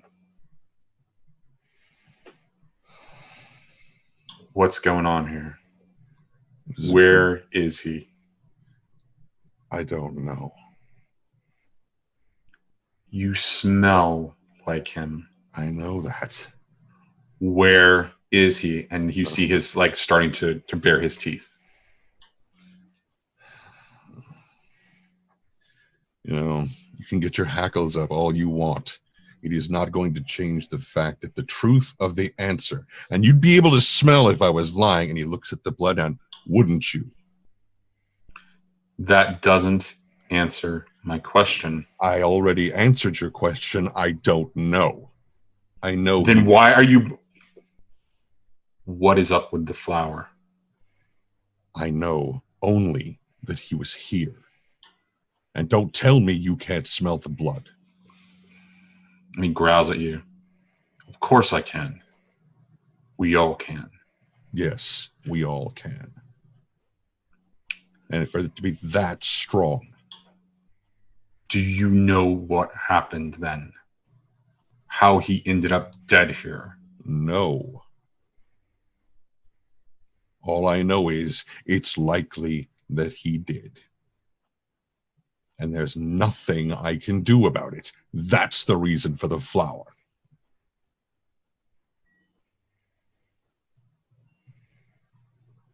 But if you would rather I not pay my respects, that's fine. I can take it back. I'd rather have my friend alive than dead. You and me both.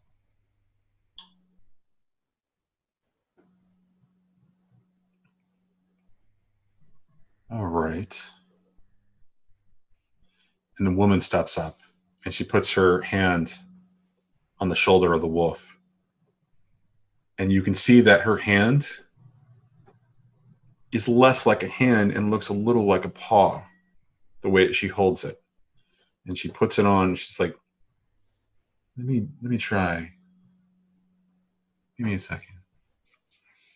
She kind of leans in, kind of turns around and kind of sits down next to you and kind of leans into you. And you hear a slight purr. So you want to tell us what's going on here? How you know he's dead? How you were with him last night? Not gonna bite. It's almost a pity. Playtime's later. If you want to play, we can play later. Right now, kind of need to know what's going on.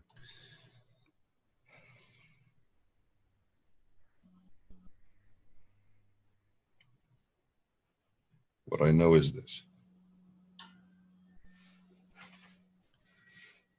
I was looking into the disappearance of a friend. I saw him watching from across the street. I had questions. We talked briefly. We didn't really help each other all that much, but I made a mistake. And What kind of mistake?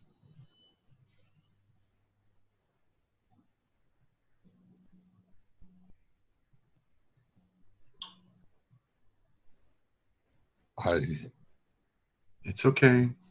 No one's gonna bite. There are things that are very important to me, very special, sacred. And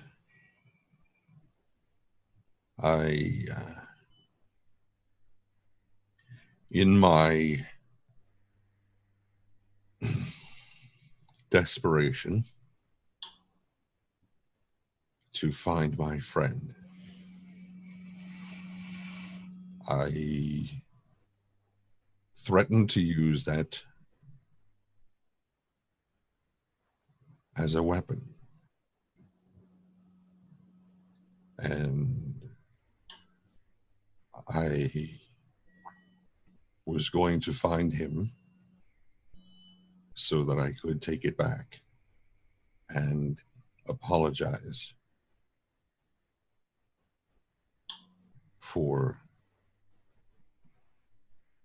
telling him what I told him. And given what seems to have happened here, I can never do that. I can never make amends for what I did. And I don't know what to do.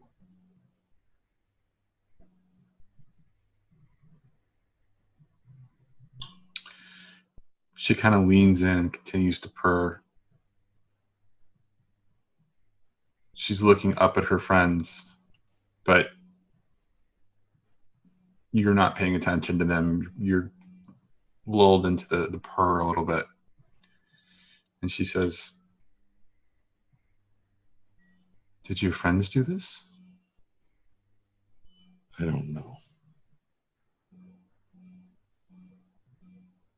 That's a pity. I really don't want to have to hurt you.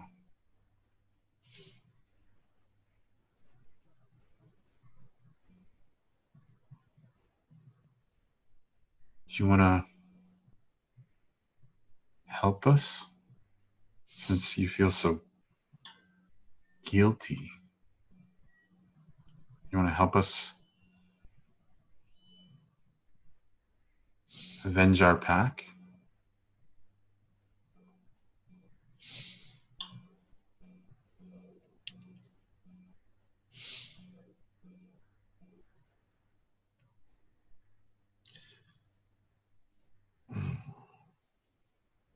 My transgression was with him,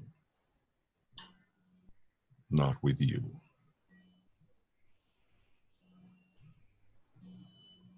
That's a shame. We can be very persuasive. But it would be much easier if you help us now.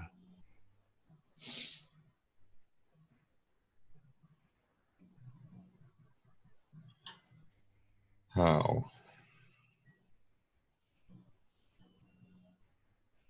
Maybe your friends know something. Why don't you bring them to us? And that way, she kind of nods her head. You won't get bitten today. And you see that she's motioning up to her two friends. And when you look up, the bloodhound looks like he's trying to be aggressive, but just not. It's just not working at all. He's got those puppy dog eyes. Yeah. However, the wolf is clearly the business. And his teeth are bared and he's drooling a little bit. There's a little bit of spittle. It's kind of coming down. And you can see that he's holding his hands in his jacket, intent not to try to attack you. But he is definitely threatening. I could give you the phone number and we could maybe meet up later and we can talk to your friends.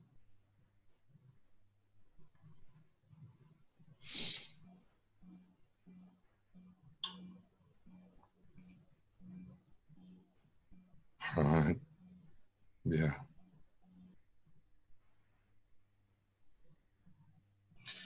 And you feel her paw on your shoulder.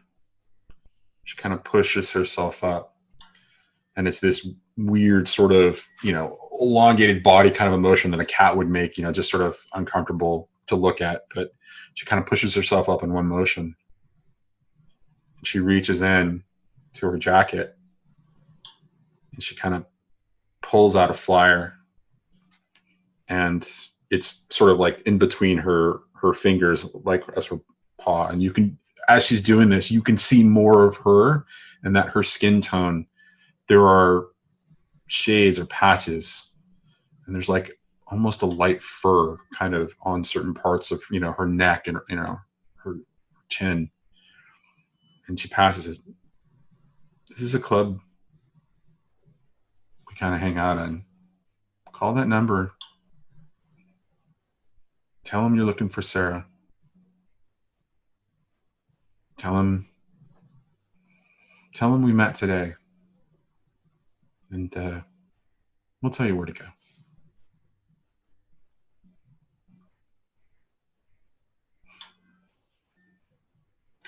I hope I see you later.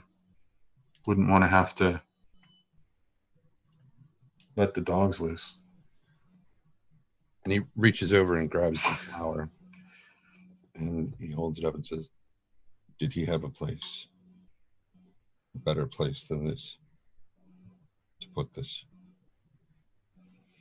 And she reaches out. And for the first time, her hands sort of unfurl as she reaches for it. She takes it. Yeah. And she kind of cradles it a little bit. I'll make sure it gets there. His name was Elliot. Don't you forget that. And they move on.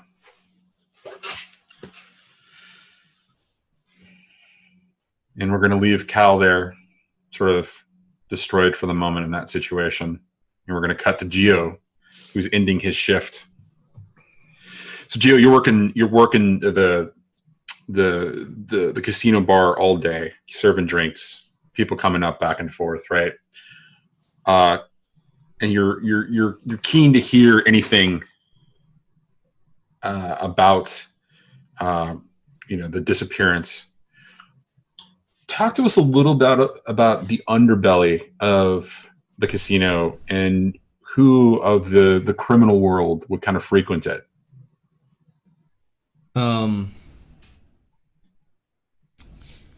So the casino isn't an overtly criminal place. It's not owned by the mob, but casinos as a whole tend to attract that kind of crowd. Right. There's always a backroom sort of private game going on, even if there's not it's not, a made, man's kind of establishment kind of a thing.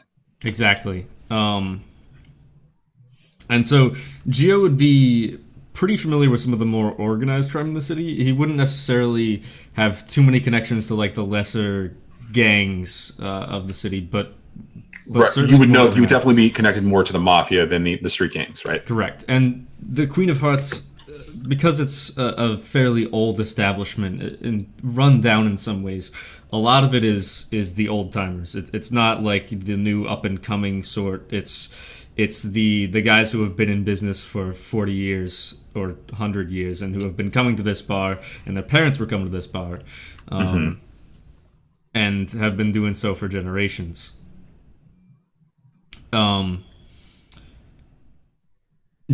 is fairly keen on listening into that sort of information. He always has been, hasn't really gotten involved, but the way that he is, people just tend to open up to him. And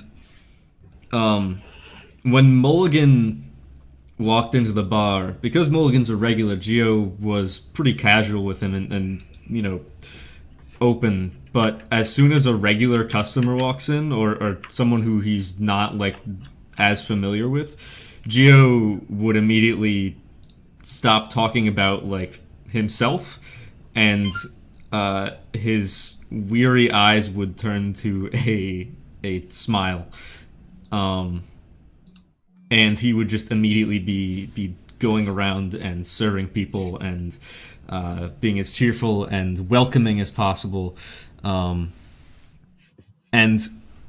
the way that he knows people, it's like he's got an idea of what's been going on in people's lives. You know, how's your mother? How's I heard your daughter's wedding was last week. That kind of thing. And yeah, he'd be keeping up on all of that sort of information. Additionally, there would be a few people that he would recognize as other rifts as well. Sure. Some of whom as regulars that he's gotten to know fairly well as well.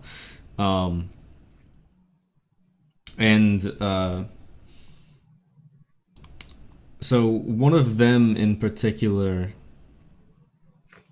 is a lower level guy in one of these criminal organizations.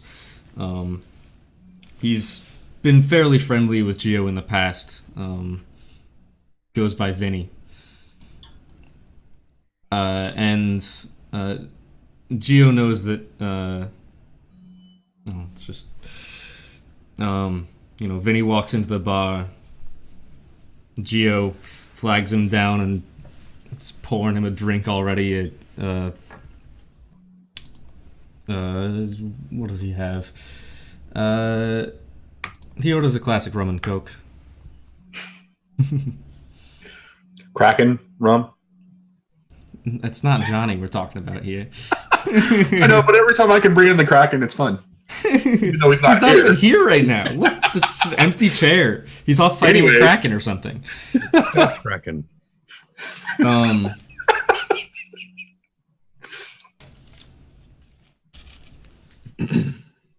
But yeah, you know, Vinny walks in, Gio greets him with a drink and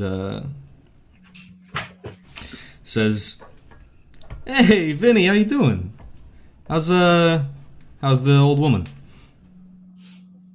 Pain in my ass, I gotta tell you, man. She just spends the money faster than I can come in.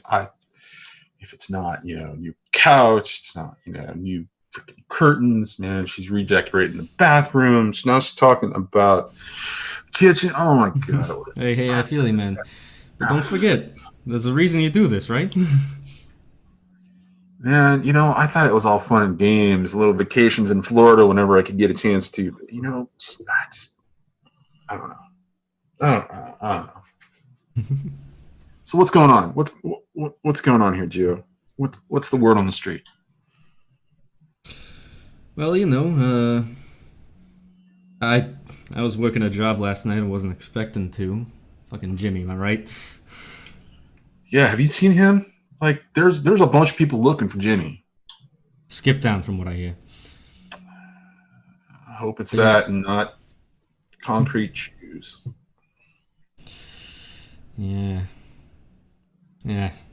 Well, never was the best bartender, anyways. Yeah. So what was this job you were working last night, placing Jimmy? Hear about the gala for the Walker Foundation? Isn't that where that chick disappeared? The food and beverage company woman. Yes, sirree. Seems like can't stay away from trouble. Yeah. You heard anything about that? We're getting some weird rumors, and he kind of implies, with the family.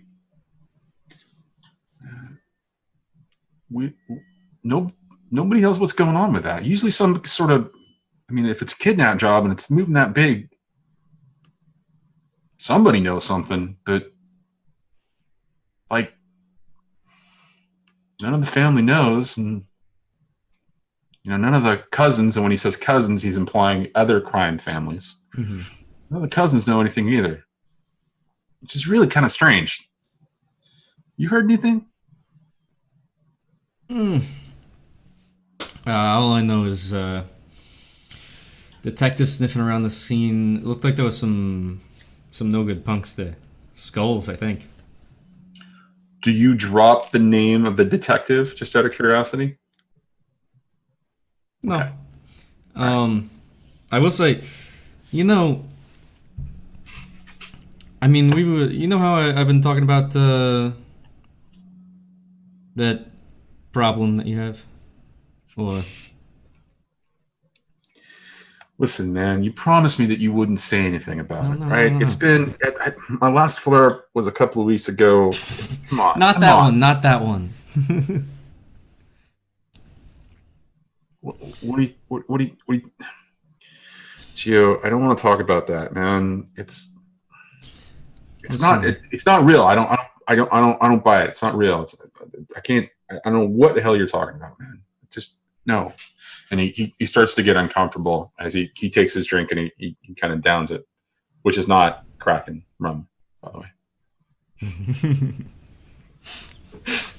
I heard you guys before. Don't worry. Oh, there's just a chair sitting here. He's not hearing all the Kraken jokes. Oh, he's fighting the Kraken. I was fighting the Kraken. Shut up. Fucking hell. Hang on, let me fantasize about that. I figure that's a euphemism. Listen, I saw quite a few interesting people last night. Man, yeah, you were fucking on Olympus. You were at a big posh party on Olympus, right? You were at one of the biggest studio heads, like this Walker Foundation gala. We tried to get guys into there. Their security was too good. We couldn't even crash the damn thing. Like, none of the family was there. None of the cousins were there. That says something to me. That says there was a lot of power there. Sure was. Except those aren't the interesting people I was talking about. All right. Lay it on me, man. Lay it on me. You heard anything about a woman by the name of Dr. Kane?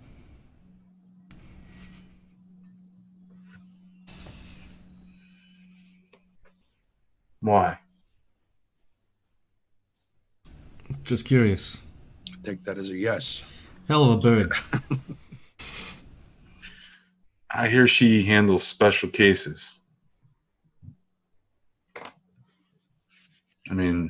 How special? Like, special? I hear she works with the cops, man. Figured as much. Why do you ask? Met her last night. She's strange. Something about her don't sit right with me. Yeah, she helps the cops, man. Of course, that's definitely a red flag. See, that's the thing, though. She was helping the cops, but she didn't seem like a cop. And most good cops don't. I mean, right? I've met a couple in my day. I don't know. I mean, I know that she's worked some high profile cases too. I mean, unless you hadn't heard, it's what are you trying to get at, Gio? What do you want to know about her? Do you need me to look into her? Do you need me to figure this out? She started talking. She was talking to me after the gala, after shit went down. Okay. Just a little concerned. Want to make sure she's not about to rat or anything. I mean, that is kind of what she does, but rat in a sense that is...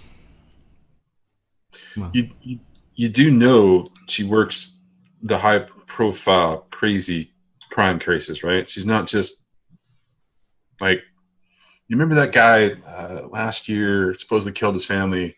His name was Gephardt something rather, Gephardt Caparelli. He was a city worker of some kind. yeah, it was all over the post. I think there's that one, and then there was some other case. Oh, hold on. Let me think about this. Some sort of, maybe it was a serial killer of some kind. Bishop. Something Bishop. I can't remember the guy's name. It's she. I mean, granted, she put away some pretty nasty people that even we won't touch. None of the families are really interested in. But the people she investigates, they get put away every time. I'm not saying it's 100%, but she's involved in some pretty tough characters, and they seem to go away. I don't like the way you say "go away." Let's. You're right. I'm sorry. I mean, it's family business. I don't want to talk about family business. You're right. I'm sorry. You know what I mean. Can we get back to talking about my old lady and her freaking kitchen remodel? Are you kidding me? She wants to spend $10,000 on a new freaking stove and oven, and she's got this. She one of those fridges with a TV on it too. Oh man, do they have those? Maybe I can convince her to get me one of those. I can hide in the kitchen when she entertains her parents. Catch the game while they're man, do they really have those? Those are cool. That sounds like a great idea. Yeah, they're pretty cool. Usually they just show what's on the inside though. Kind of useless. Yeah, I know this guy though, right? Yeah, he can make anything work like that. Like he can put cable TV, and if it's got a TV, I'll have to look at that. All right. You're getting off soon, right? What are you still doing here? Shouldn't you be getting out of here, going and enjoying, yourself, doing something else? I got nowhere else to go, really. And if you're still here, a few others still here, no use in calling it early. All right, well, give me another one then. Sure thing. Pause them up one. This one a little bit stronger. All right. I should have having you roll an investigate roll. I made a mistake not having you do an investigate roll there, but so whatever. Yeah, there was some good information for you there, and some great character stuff about Dr. Kane. So we're going to cut to Johnny. Where is Johnny now after all of this? Like, where is he ending his day? At the Acer building. At the Acer building. Okay. And so as you kind of take it in, it goes up into the clouds. Like it's a tall building, and it is shining and beautiful, and there is a lot of high security. This thing screams, "Go away!" Push open the door. And behind the counter, you see a young woman dressed in a security uniform. She says, "Can I help you?" Yeah, I'm looking for he like gets close to the thing. He's like, I'm looking for Trish Bjorn. Excuse me, sir. What business do you have with Trisha Bjorn? Do you have an appointment? Kind of.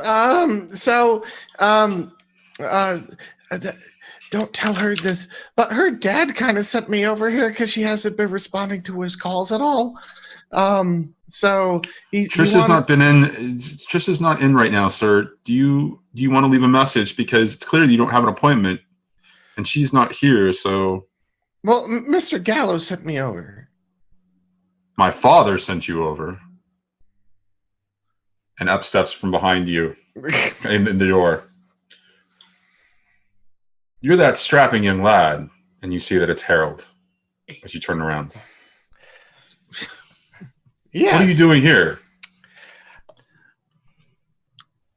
I then pull out the business card he gave me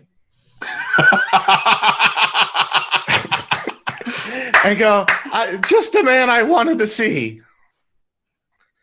And that's where we'll end it. Great.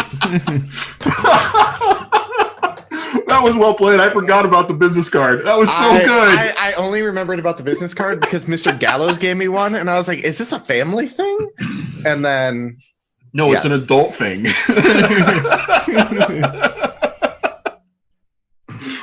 Holy shit, well played. The only reason Cal hasn't given you one is that he doesn't like your voice. So. Not yet. Not yet. Wait till your balls drop. They have dropped. Cal knows that. That's what worries him. God. All right. That was an awesome session, guys. That was for something that was like entirely a montage. That reminded me of some of the Blades in the Dark sort of RP moments. We had entire sessions of downtime. I was good. I feel we found out a shit ton of crap. Yeah. Mm-hmm. Now we just need to get together and unpack it. And assuming you guys want to even go near me. Everybody's like, Morrigan.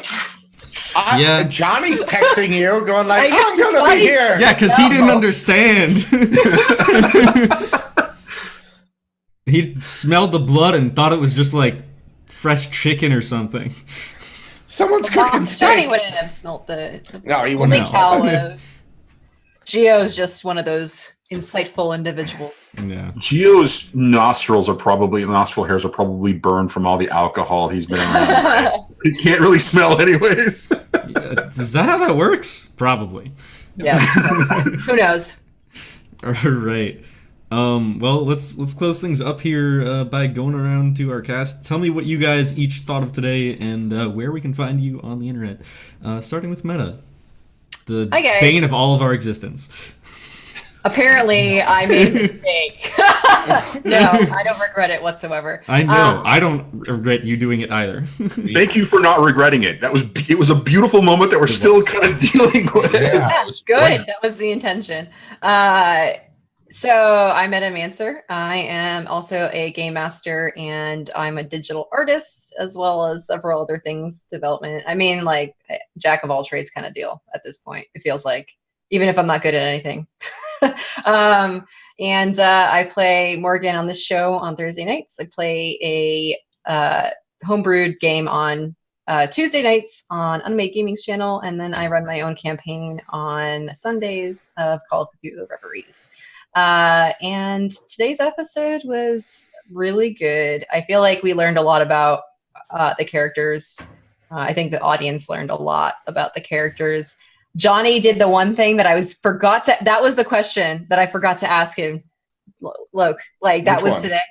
If Morrigan worked the case of Oh yeah, I totally I was trying to remember what I was going to ask you, and then you pulled it out today, and I was like, because yes. we had that conversation last night where Yeah. we're watching the Wednesday Night Crew, and we're like, would have Morrigan worked the Gephardt case, and we didn't know. Yeah, so that's really cool. I agree with that conclusion on that front, since she works a lot of those types of cases anyway. I'm looking forward to a crossover where Gephardt and Morgan are in the same room. Yeah, that's gonna go badly.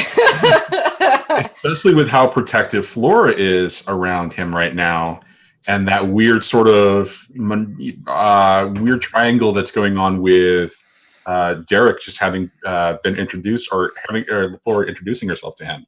So it's going to get strange. Okay. Strange is a good word for it. I was thinking bloodbath.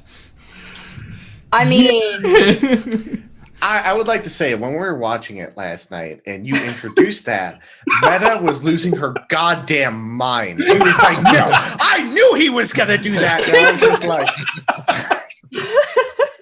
It's true. I don't know if you know, I'm a bastard. Thank you. I know. All right, just make sure. If Derek goes off and does some scandalous bullshit with Flora, there's going to be words. I'm going to be completely honest with you. I actually have a plan for Derek. Oh dear Lord. Does not involve him getting involved with somebody else like that. Oh boy. No, it's gonna somebody else like Cal.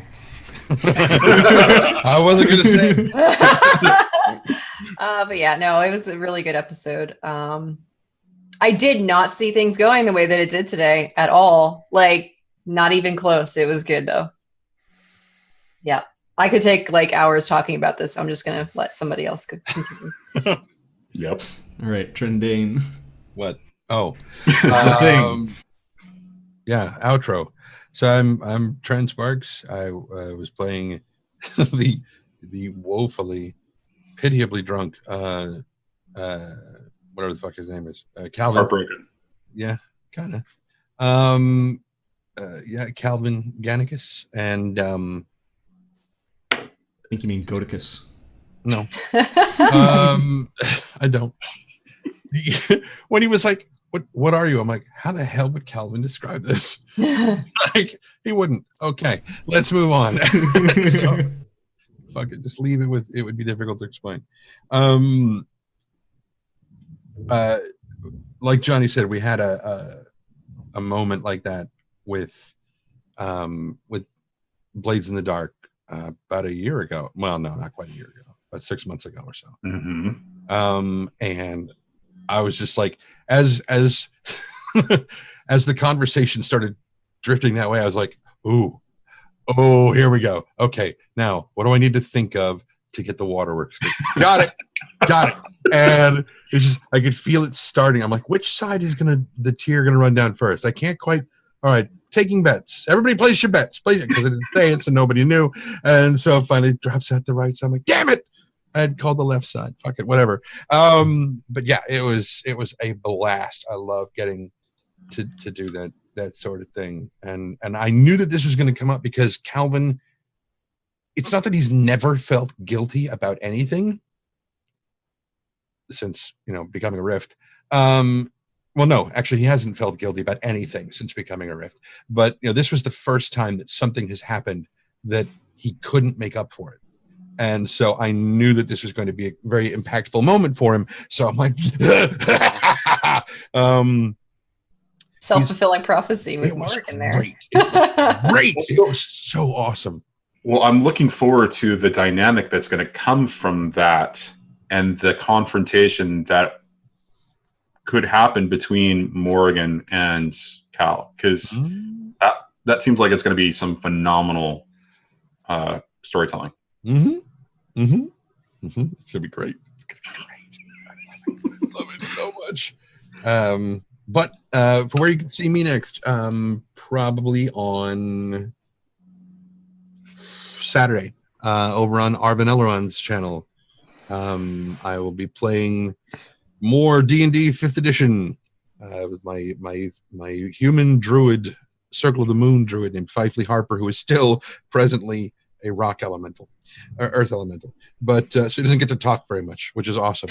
He just kind of is really all he says, and everybody's like, "What?" Because nobody else speaks, Terran. But anyway, so yeah, the best thing to do is just follow me on Twitter, just @Trendane, and I always tweet out whenever we're doing stuff like this and whatnot.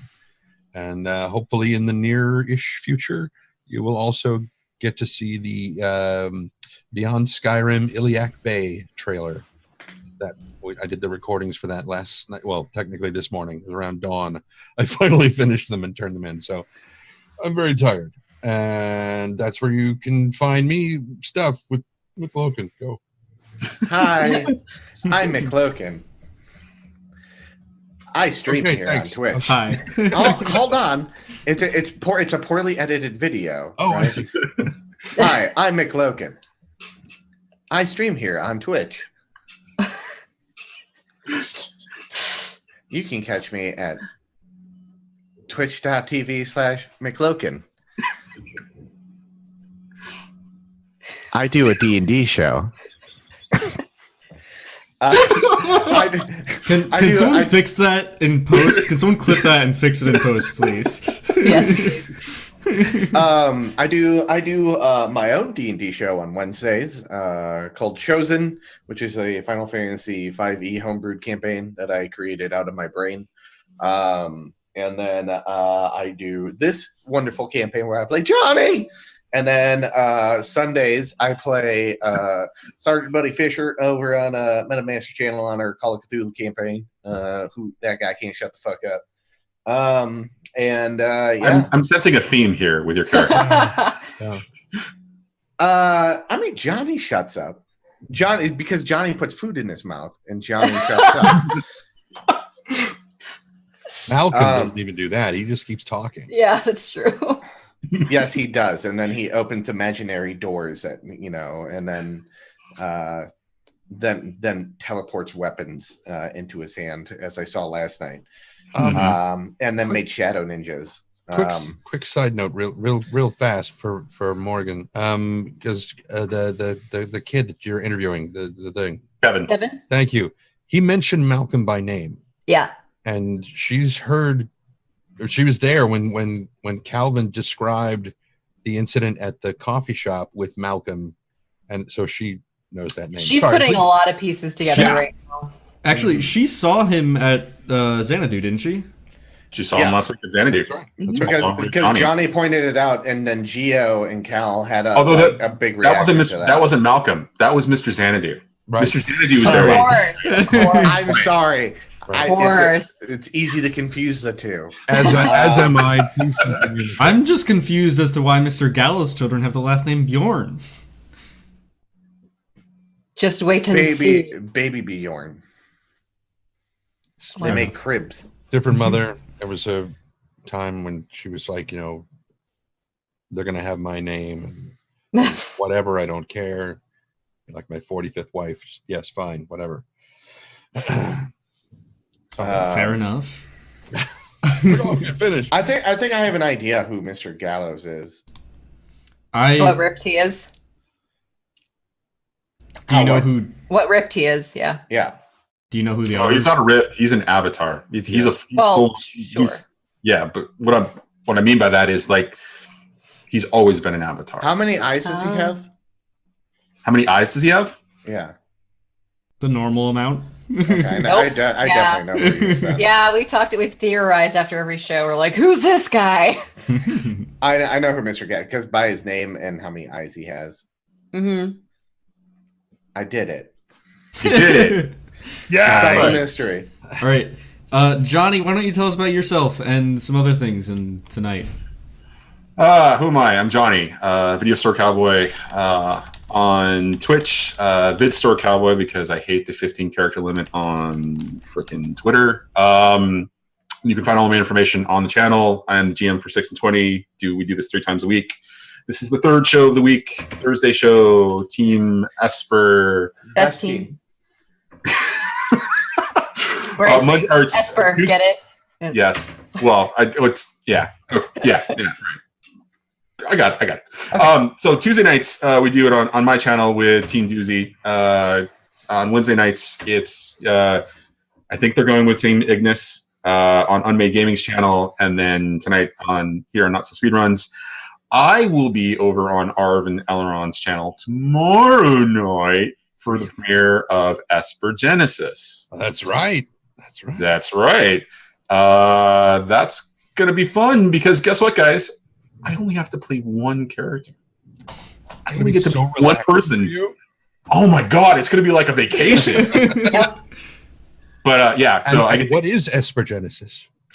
Esper Genesis is this 5e conversion for space opera, sci-fi, fantasy kind of stuff.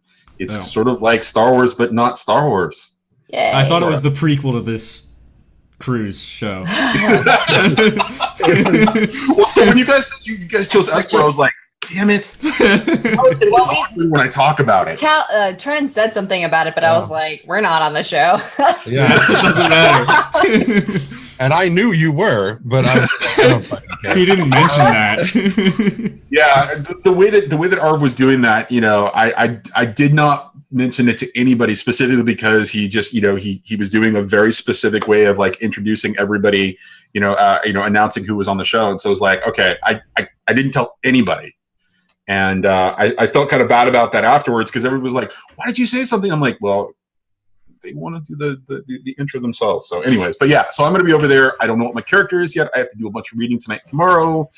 Speedy, sorry. Louise is Cowboy. I know. I'm super excited to be with Louise. I mean, but, I'm happy for you and for her, but also I want Louise back. I want Louise back. The way that Arb describes it is that it's Final Fantasy plus Mass Effect with a little bit of Star Wars sprinkled in. So the system is incredibly thick. There is a great deal of world building. I believe we're going to have one of the developers on with us, or one of the designers of the game on with us tomorrow night to help with character building. Mm-hmm. I'm super excited about doing that, given when we had a Mitt on it's been almost a month now ago. When we did the one shot with a Mitt, that was pretty phenomenal. So, being on stream with somebody who is intimately aware with both the setting and the rules and everything else, it makes a huge difference in respect to gameplay. So I'm super excited. I can't wait. Yep. But that's me. So yeah, thanks. Yeah, before I forget, you all did amazing tonight. Like there was a huge amount of like character building or character, kind of like exposition. Each of you kind of stepped up in a very strong way to talk about the normal part of your character, which is an incredible part of the game, is that there is that sort of like that duality going on of what your normal life is. And for each of you, you guys stepped up. It was amazing. Thank you very much. Whatever. Best crew. Yep, Team Esper. Team Esper. Team Esper wins. Thank you for confirming that we won with that. Twice in one night, by the way. I mean, we already knew that. Yeah, we do. Yeah. Esper. But whatever. But we like the vocal validation. Right. Yeah. Right. Yeah. Yes. As for I thought me, you said something else for a second there, and I was like cringing. But I'm gonna just look over here now. Sorry. okay, yeah, look over there. Where's Mushu? I miss your cat. Mushu actually just got back from the vet.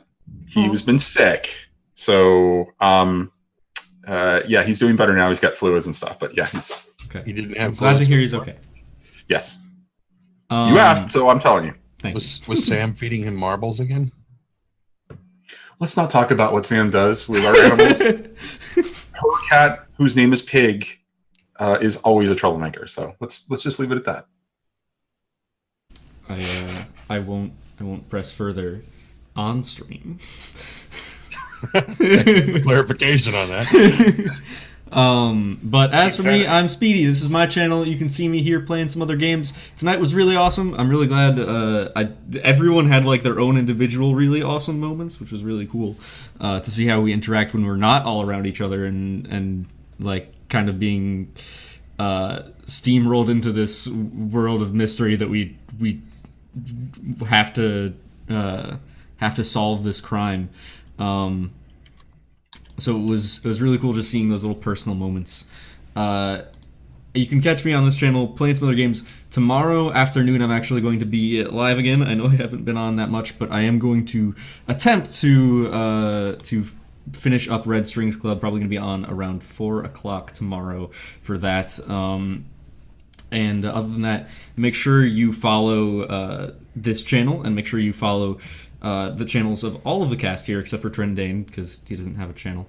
But I have definitely, a channel, I just don't stream. We need to fix that. You have so many followers. Yeah, and it's weird. And whenever I raid a channel, it's 1 because it's me, and I don't. Correct. Yeah. Still need to fix that. Yeah, I keep hearing that.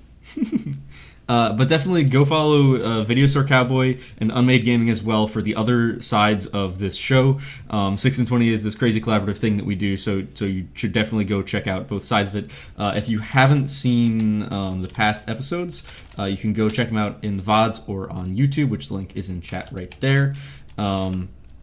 Also, definitely go follow 6 and 20 on Twitter. That's twitter.com/the word 6, the letter N, and the word 20. And also, as we announced earlier at the beginning of the stream, the game is City of Mist, and it is an awesome system, and you can buy the core rulebook at the link that is in chat. If you use the coupon code 6 and 20 fan, that's the words 6 and 20 fan, you can get a $5 discount. It is the only way to get a $5 discount, and that website is the only place where you can get both the core rulebook and the PDF. So definitely go check it out. It is worth it. Absolutely. If only for the art, but also for the awesome system and world that we have been enjoying so much. Yeah. Other than that, I don't think I have any other additional announcements. So we are going to go off on a raid, and I'm going to think we're going to go see someone who I don't think I've raided in the past. But we're going to go raid a streamer by the name of Phelan. She's really cool. She's a member of the New York City community, and she's been working with us on helping to organize the meetups for that in the future. So definitely go show her some love. Why is the raid command not working? You did you had exclamation point, not slash. Well, I know that. There's supposed to be a chat command for it too, so that it'll give the raid call. I thought you mistyped it. No, I was gonna do that one next. Yeah, what the hell, Johnny?